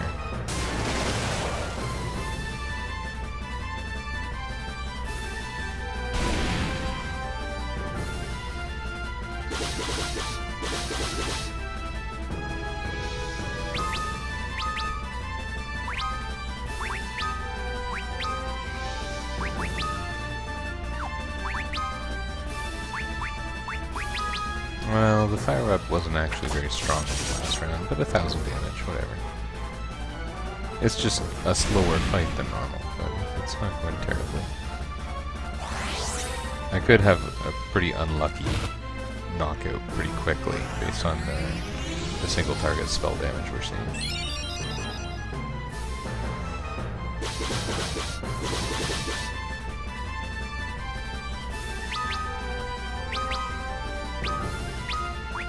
I guess this is the kind of place that drives you to use an elixir. Because Ingus is going to want some, or sorry, Arc is going to want some spell charges back.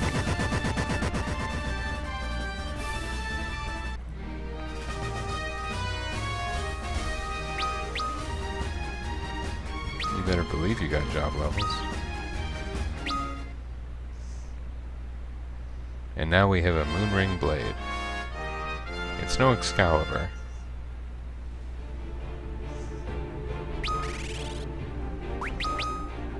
Please be able to use it, or I'm going to feel pretty stupid. Hey, that's powerful. Nice.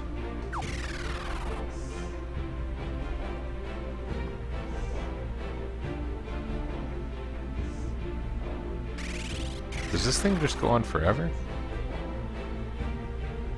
Do I have to look really hard to find all these Excaliburs?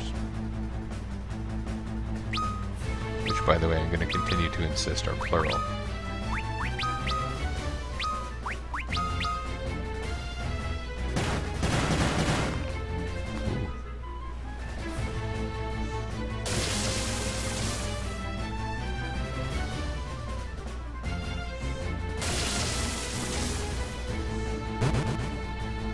Good fight, guys.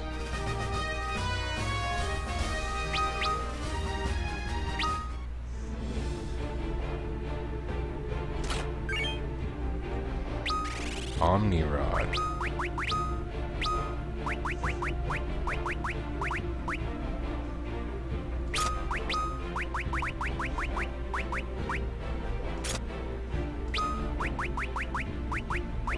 Yeah, so what are my stats with this on? Most importantly, intellect is 56.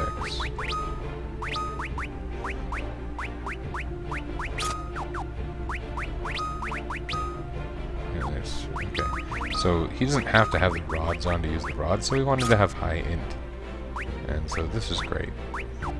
And there is another way to inflict gradual petrification, so that's fantastic news. I've probably blown by a lot of important things.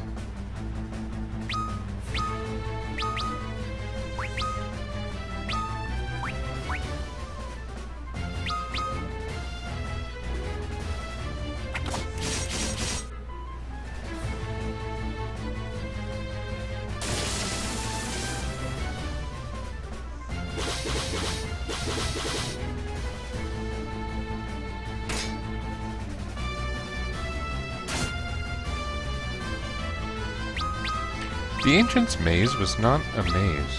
That was one of the most straightforward areas in this game, or like any game. It was always. This area is confusing, I think. Maybe I'm not in too deep, but this area seems pretty confusing to me. What do we got here? Mass Moon or something? I can't even use it. Well, I guess we're doing it.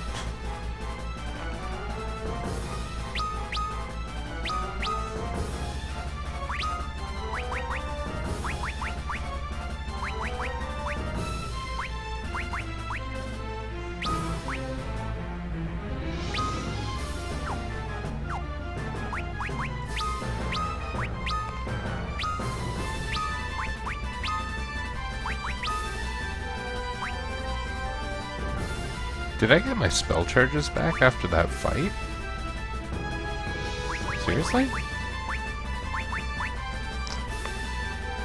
Did I? I did. That's crazy. That means we can go crazy here. I hope I'm not getting ahead of myself. But let's use Thundaga on this ninja. Sometimes ninjas don't like lightning. They did a study.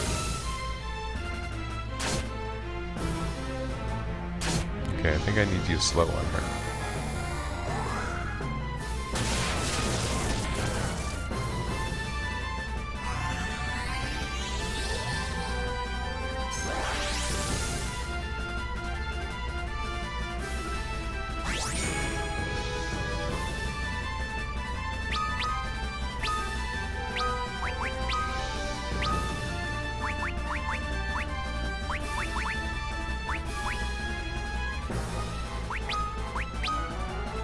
Who has slow?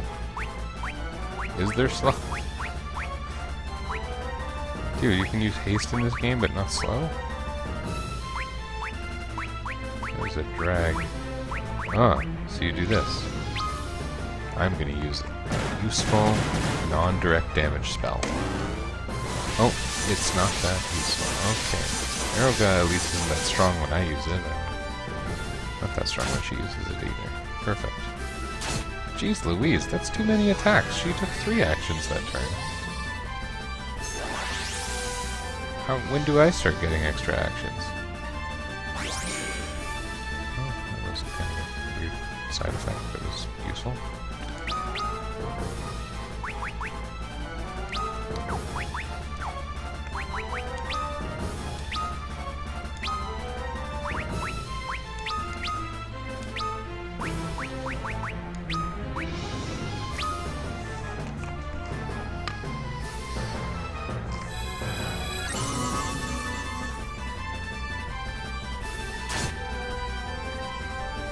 be a deck Kunoichi. That's right.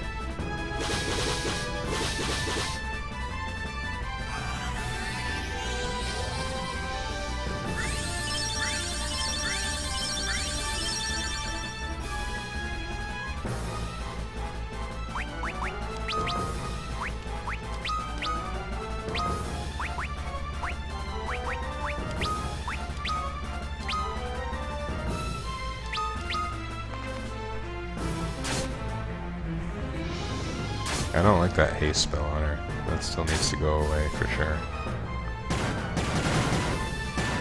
Then again, she's gonna be dead. Yeah. Yeah.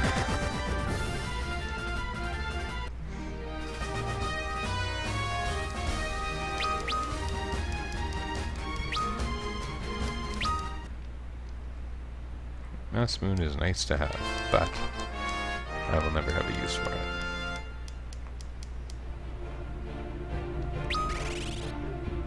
Fully healed. Crazy. Thanks, game. I needed that. I thought this was going to be a terrible gauntlet.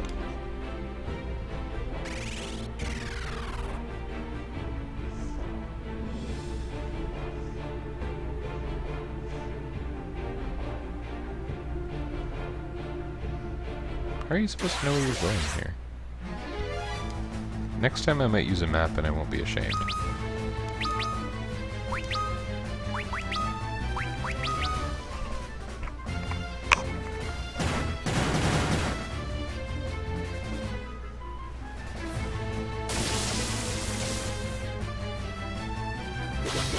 I need to go to bed, but I feel like there should be some kind of item of progress. Why would you do that?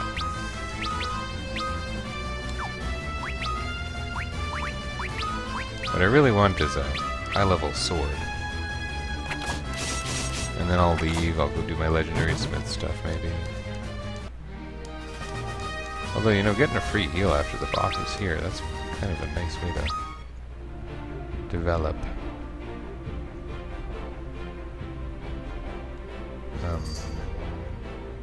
That's a Night Sword. Excalibur, the first of many.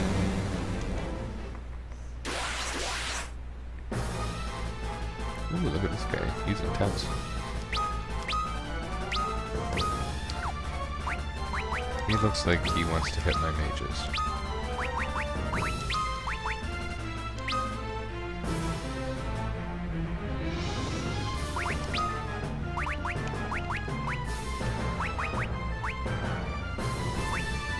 Wouldn't it be cool if I could blind him? I bet he's immune.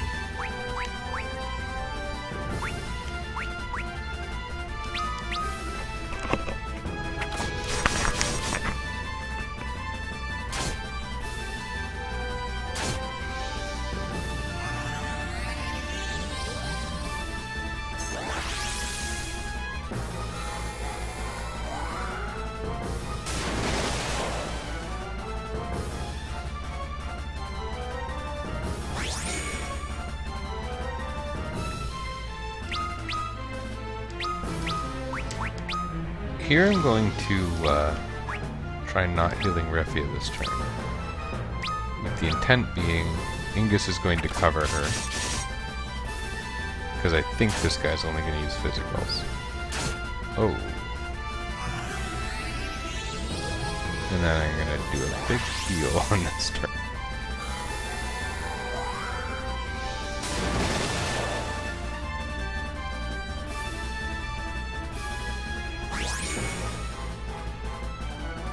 Okay, we got some guns now. Well, you know what.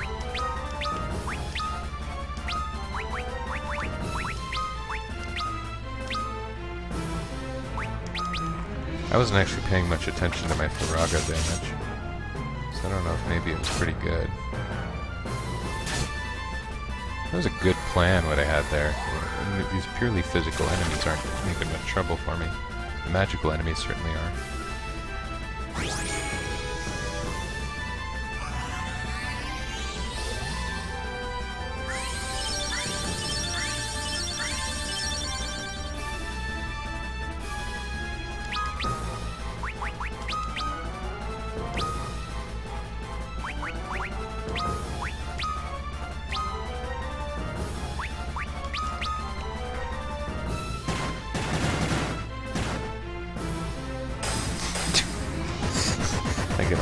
out and then this happens.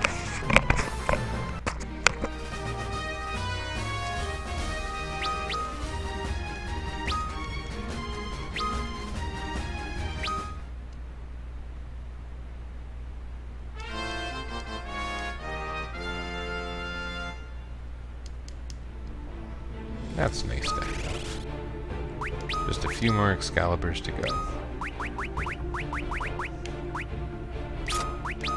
Not that much stronger than Breakblade. But with Breakblade, it's pretty great.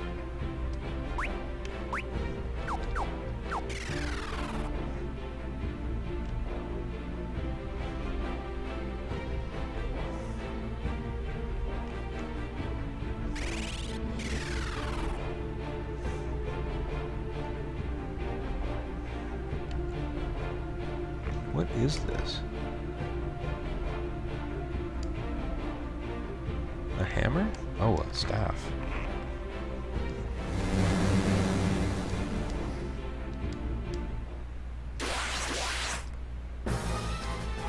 Golly. So, let's keep doing what we've been doing. It's been working.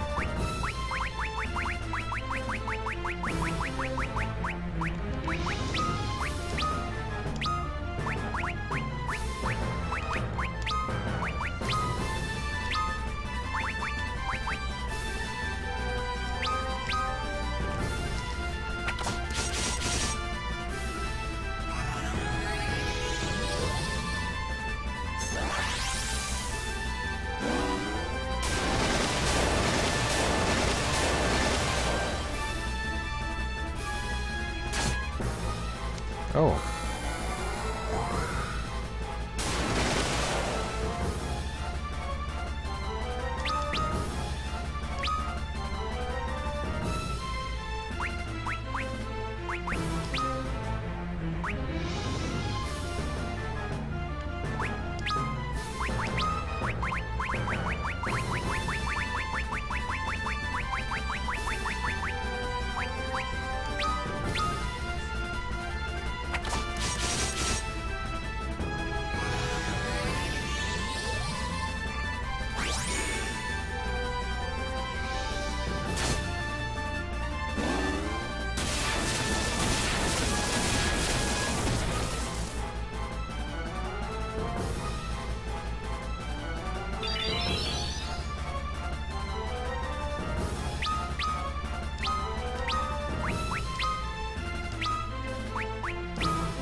This game picked up a little bit, and I think I stopped paying attention to my commentary. I also said half an hour ago that I wanted to go to bed. I don't know. I kind of like this extreme gauntlet with grand rewards right in front of you, and the stress of the requirement for healing going away is a pretty big deal.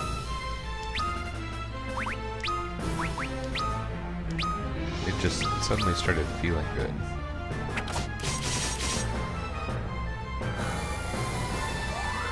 I wonder if you found some enthusiast about this game and asked them, I think this guy's weak to fire too, and asked them what they loved about this game. I know they like the cute little job sprites and everything in the old version. That's what everyone used to talk about anyway, but I don't think it's the plot. I don't know exactly what it would be. A nice staff. Well, that's going to be good to have.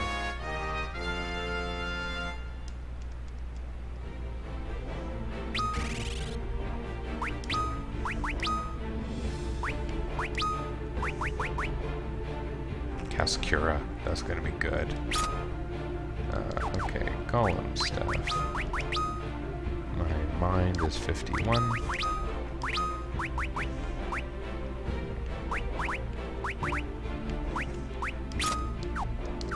Rune staff, mine is 52, so that's what we're going to keep on.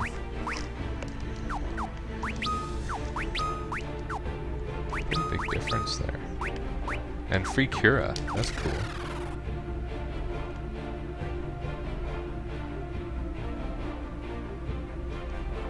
Ah, another Excalibur.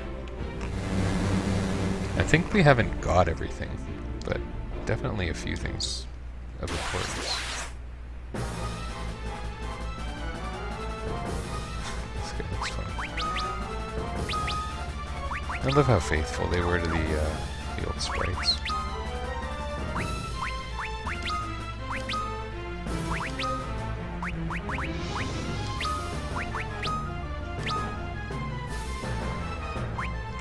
It occurs to me that subsequent trips through this place would actually be way worse, because I won't have the healing provided by these boss fights. But the encounters weren't that bad, so...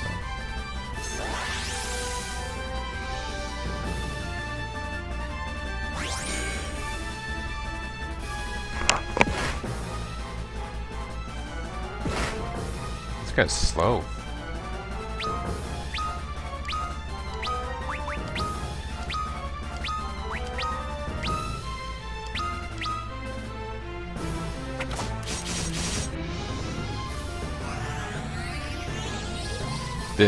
I remember seeing this guy's sprite, and it's actually pretty cool. It just looks silly in 3D. There's this man floating in midair with muscles and a horned helmet with his fists out.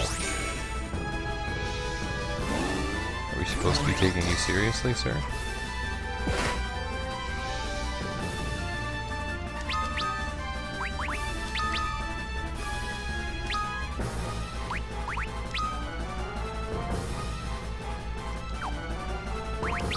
Try with that free Cura.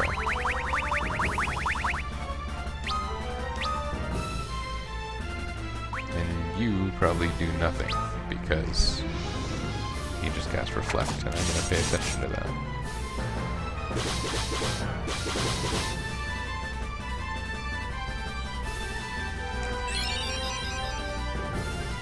Not bad.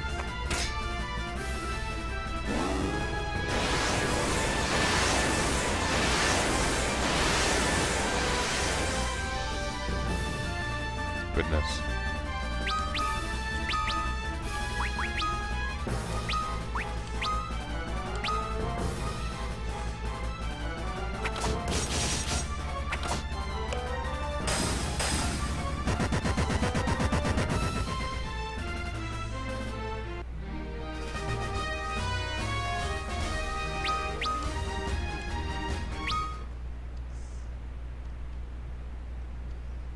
Excellent. I read that word as Excalibur for a second.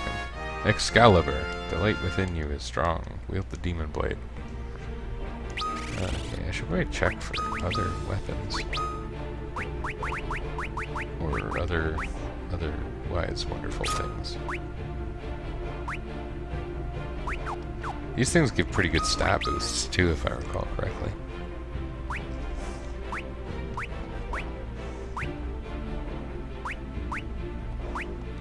He's got better job levels, still behind. Okay, I feel like I had to have overlooked things, but I'll come back to it. Probably what's most important for now is... what's happening? Where are we?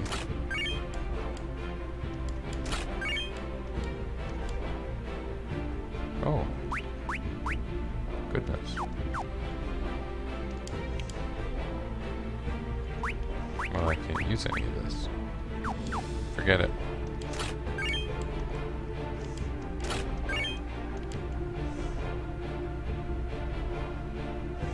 I thought that teleporter was going to be like an exit teleporter. I can probably cast an exit, but maybe I should walk out of here.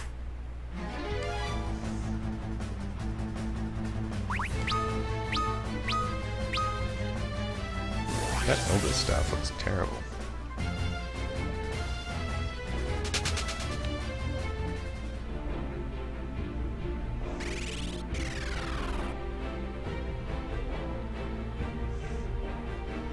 Pretty cool getting all this awesome gear. Oh, Okay, I thought there was an extra path, but maybe I got all the important stuff. I feel like I got the important stuff. There's no magic dagger or anything, right? Single target. Interesting.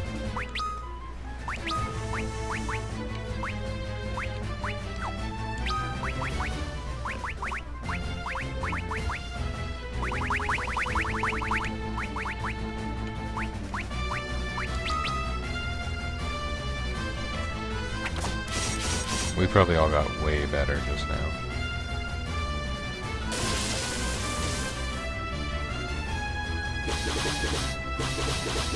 Oh, look at Dingus's damage. Didn't I kill this thing in one turn before?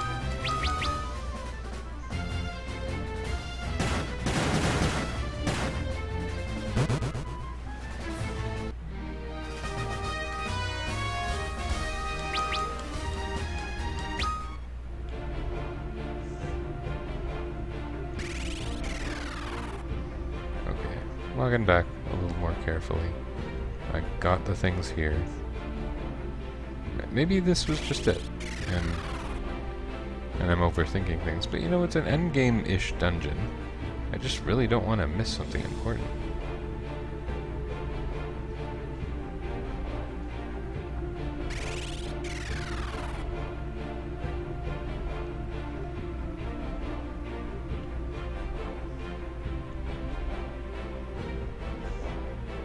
Maybe I'm not missing it. Oh, that's right. It's gonna be so important. Oh, now someone joins in. Goodness.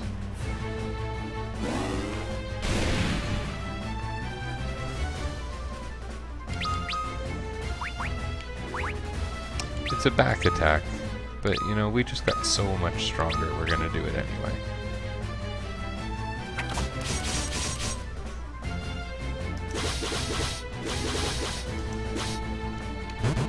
Still killed it, that's cool.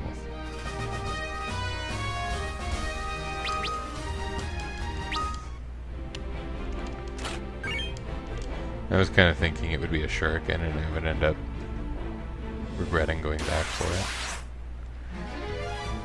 I haven't actually fought these silly looking horses. Oh, they're Sleipnir. Oh, and look, they actually have 6 legs. That's so funny because when we fought Odin, I made note of its horse not having 6 legs.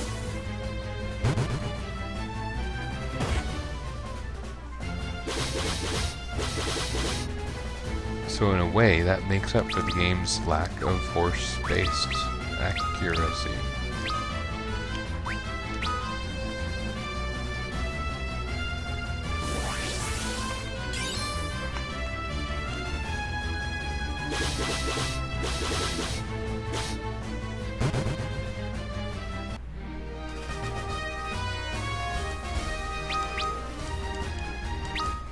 Final Fantasy I sure had some iffy sprite work.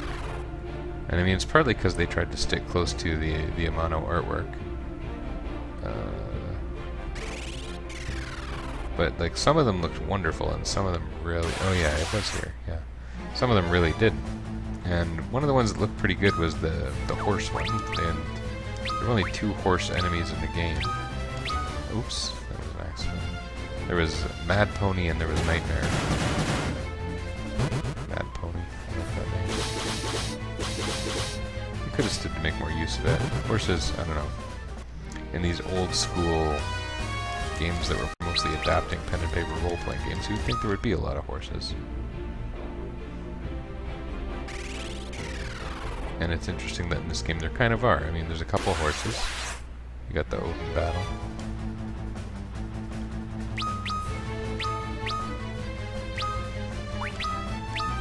That was what I wanted.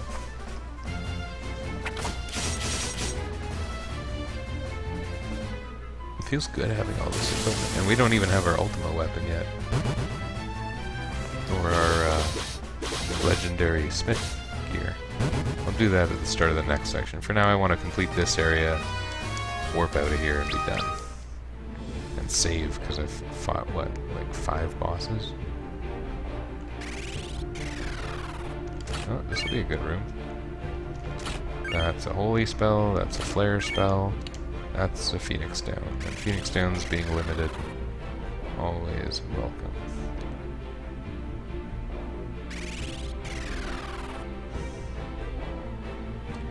Are these all just... Yeah, okay, here okay, I didn't miss anything big. I got all the good stuff.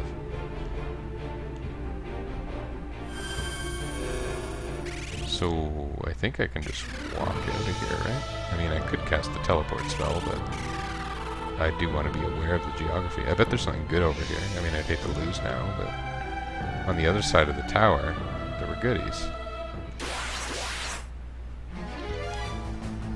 Get out of here, you silly genie guy. Didn't I fight you way earlier?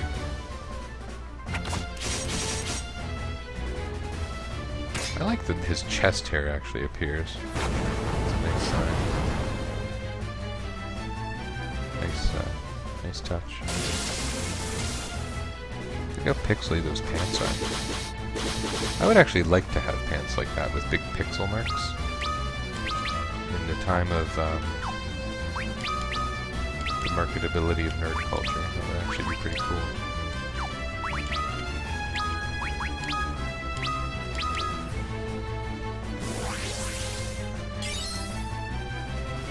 Sleipnir was supposed to have 8 legs. I'm just catching up on that now. 1 in each of the worlds, not including Niflheim. Well, I'm not exactly, like, there's only so much I've learned from Thor movies.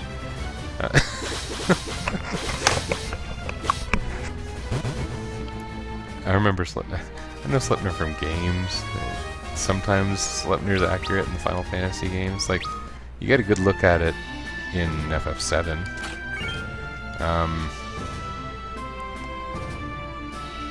What else? I think in FF8, it's got at least 6 legs. And then I think of, there's a battle with Odin in Saga 2, Final Fantasy Legend 2. And that one is interesting because Odin comes with one Sleipnir that's just a generic horse sprite, and I think Odin is associated with crows. It's joined by some, I believe it's a random number of what's called Odin Crow in that game. There's some trick in that game involving eating the meat of Sleipnir too. I don't know if that's rooted in mythology, but... Oh. I don't know about that name. We don't need to go there.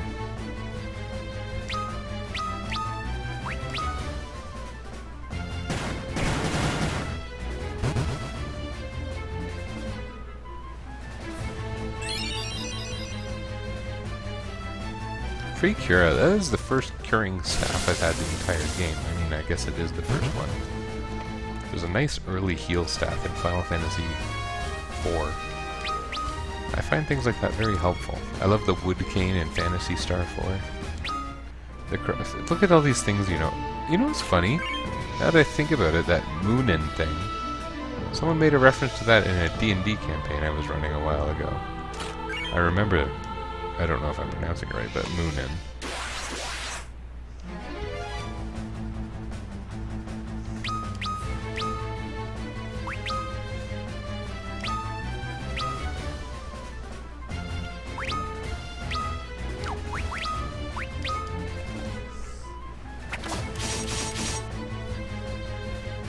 You don't know if I'm... Yeah, well, yeah.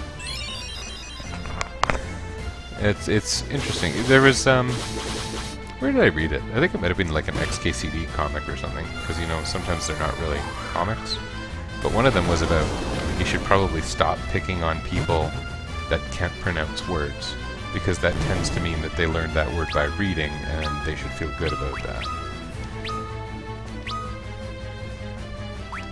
I remember my sister, I remember this tale about her picking on someone for saying facade. Facade. Because the word is pronounced facade, but if you had read it, of course you would think it's facade. It's got a perfectly English-looking,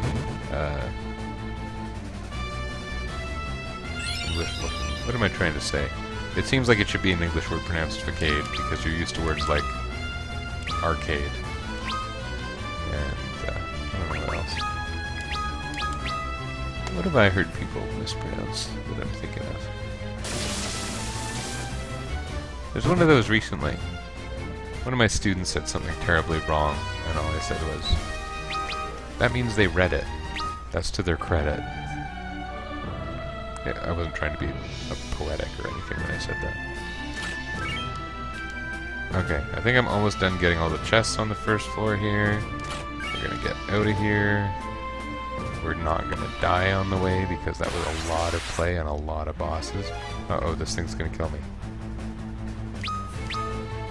Gomery?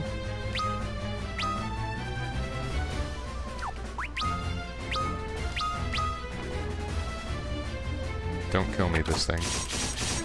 Imagine if it cast like a spread break gun and it just wiped us. I'd be rather disappointed.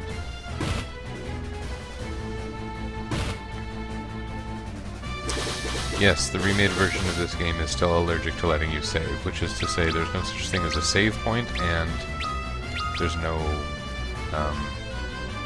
free saving, which is funny, because, you know, most of the remakes at least have, like, a memory save feature. This one, I think, probably does, but I want a hard save, you know? It's a security thing. And I think I heard that there's something funny about this game's behavior. Like, you get to retry battles you lose at unless they're boss battles. Something like that.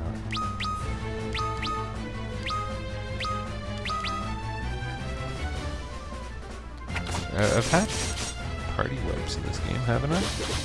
The salamander fight certainly didn't go well. And my first attempt at Odin didn't go well. But those were boss battles, so... But yeah, there's no save points, there's no save on the menu unless you're outside.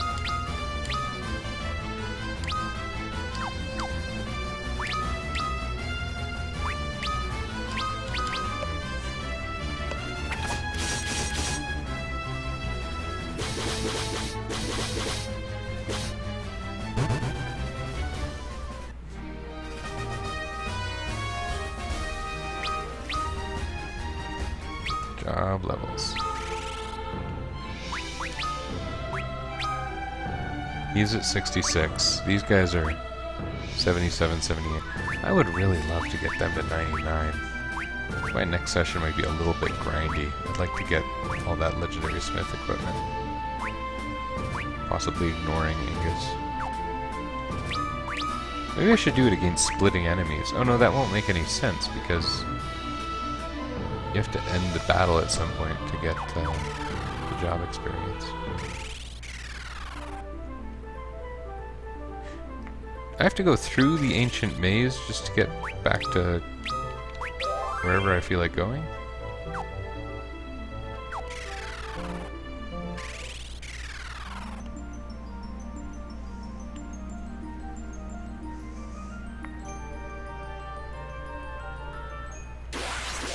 The ancients seem to be a lot of things, but good architectural planners, they were not.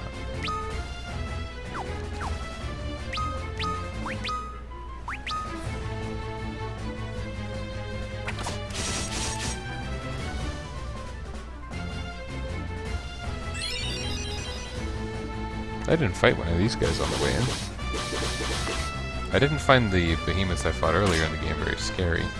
I was scared at first because the dragon had just kicked my butt a little bit.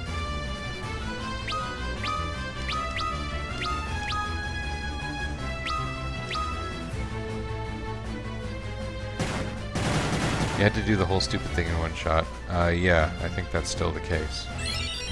You have to do the whole thing in one shot. Phoenix Downs are not purchasable. And I think several of the endgame bosses start whipping around death magic. So... I'm not sure if they didn't like the people who were going to be buying their game. If they were like, my kid's been a dick and I'm getting him the game I've been working on for Christmas, so we're gonna step it up.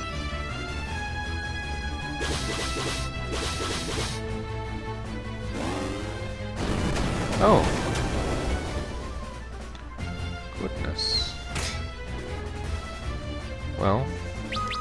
Good to know King Behemoth has been doing that since the olden days. Stay consistent, King Behemoth.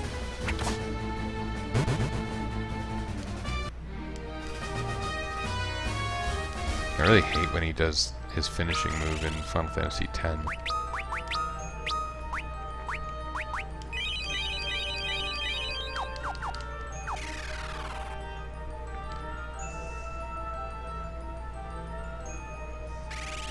So yeah, this area at least not confusing. It's going to be a bit of a walkout though. If I cast exit, it's just going to take me back to the tower, right? Doing this trip multiple times is going to be sucky. So I think at this point I'm pretty much committed to doing the Legendary Smith stuff before I come back in. And the first step is going to be pretty easy. I'm going to be getting whatever the first, I believe it's an Ultima weapon. And I can get Refia's class-specific weapon, which is Gladius or something like that. I think it's Gladius in this game. And I say in this game thinking of just generic Thief ultimate weapons, because in a lot of the newer games, the ultimate dagger is the Zwill Crossblade or Zwill Straightblade. It was in the Final Fantasy VI, in the newer versions of Final Fantasy VI. Locke gets a Zwill Crossblade, I think, and the Zwill Straightblade I think was in Final Fantasy XII, and it has a really weird design. I remember seeing it somewhere. It does not look like a straight blade at all. It looks like a curvy, wacky shaped blade. I'm just running. I want to get out of here. If there's something really easy, I'll fight it. These guys are easy, but it would take me 2 turns to win. That eldest staff, or elder staff, whatever it is, that's going to save me some significant healing. Significant magic points, I guess. Ah. Me telling you that the Ancient's Maze is a trivial to navigate area, and then this. Zwill Straightblade shaped like a donut. Isn't it shaped like this? Like there's a loop in it, but it's kind of like 2 bladey parts sticking out? I don't know. Maybe Zwill means like negate the next syllable. Yep, that's probably what it means. Negate the next syllable. So it just means curvy blade. And Zwill Crossblade, I guess, must be nice and straight. Did 12 have a straight blade and a cross blade, or just the straight blade? Because that's what's sticking out in my mind. And it's funny because I played 12, but I didn't play 12 a lot. I haven't played the new 12 either. I'd like to at some point.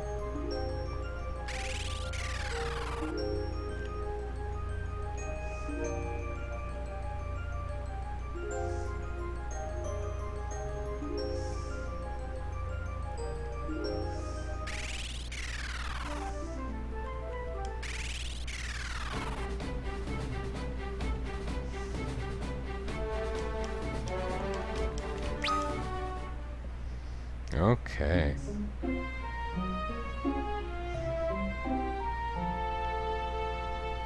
Zwill is a funny word they made up.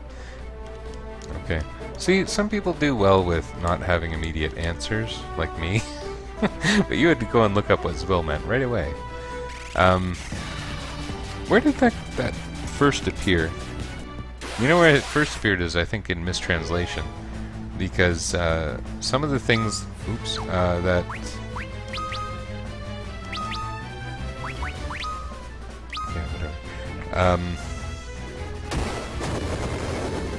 I think the Zorlin shape that appeared in Tactics and FF9 was Zwill Crossblade, and I think I saw on like the FF Wiki or something, which I was looking at some point for a reason that I could explain if that mattered.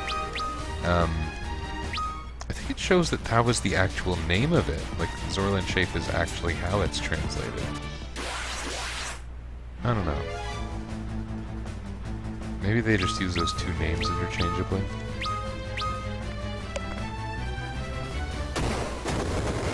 Because I remember seeing the like Romaji text of Zorlin shape being written as like Zorin shape.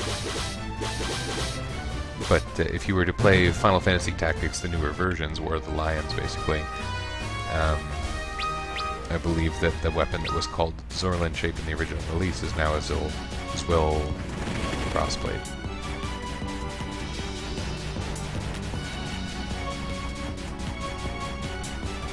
It'd be interesting if one day there was like definitive versions of oopsie doodle of the translation of every game. It's probably a bit of an undertaking.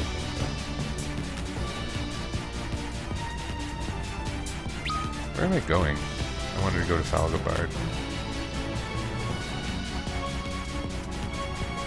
We know what shape a Zorlin is. Well, yeah.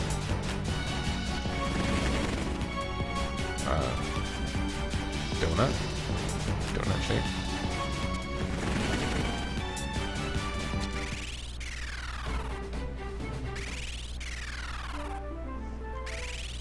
I wanted to get going, but this should be pretty good, right? Oh, there she is.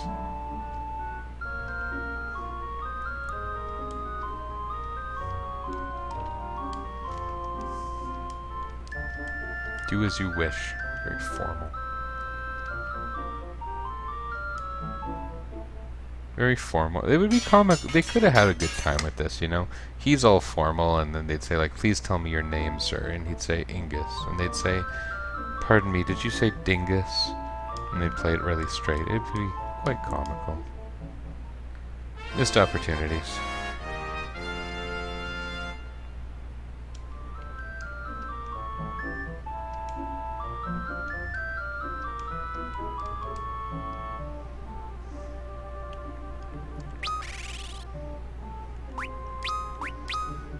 So, I believe Ultima Weapon can only be used by, like, sword-using classes in this game.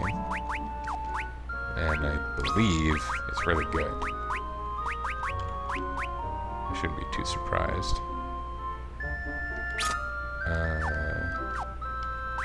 Do the stat boosts matter? Oh, they're higher. They're 6644, 6644.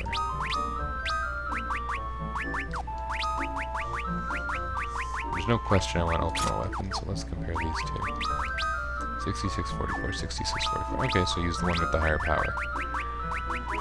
Turns out we're not using our Excaliburs. Okay, we got an Ultima Weapon.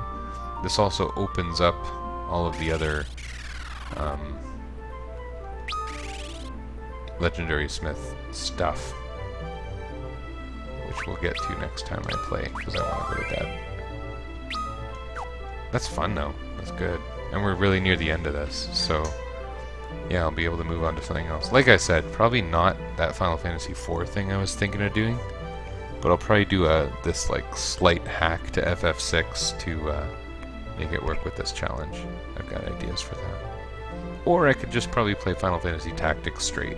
Just 4-person party. Knight Thief, White Mage, Black Mage. That'd be easy, that'd be natural.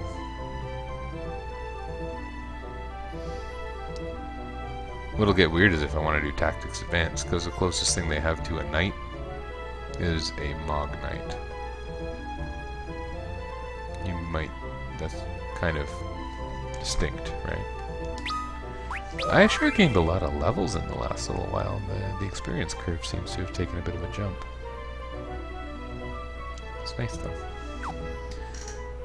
Glad you're here, Kalanon. Soldier, kinda. Yeah. Or you know what actually would be probably closer, like in the way Final Fantasy Knights, the archetype work, I would say it would be the Banga class Defender. It is closest. Then again, it has some funny abilities. It's got like that pushback ability. I don't know. I think Mog Knight might be closest. Maybe I should hack tactics and make it an actual knight.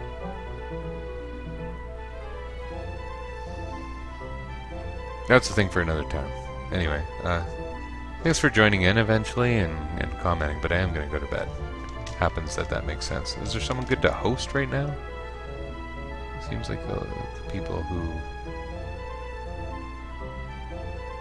I like might not be on.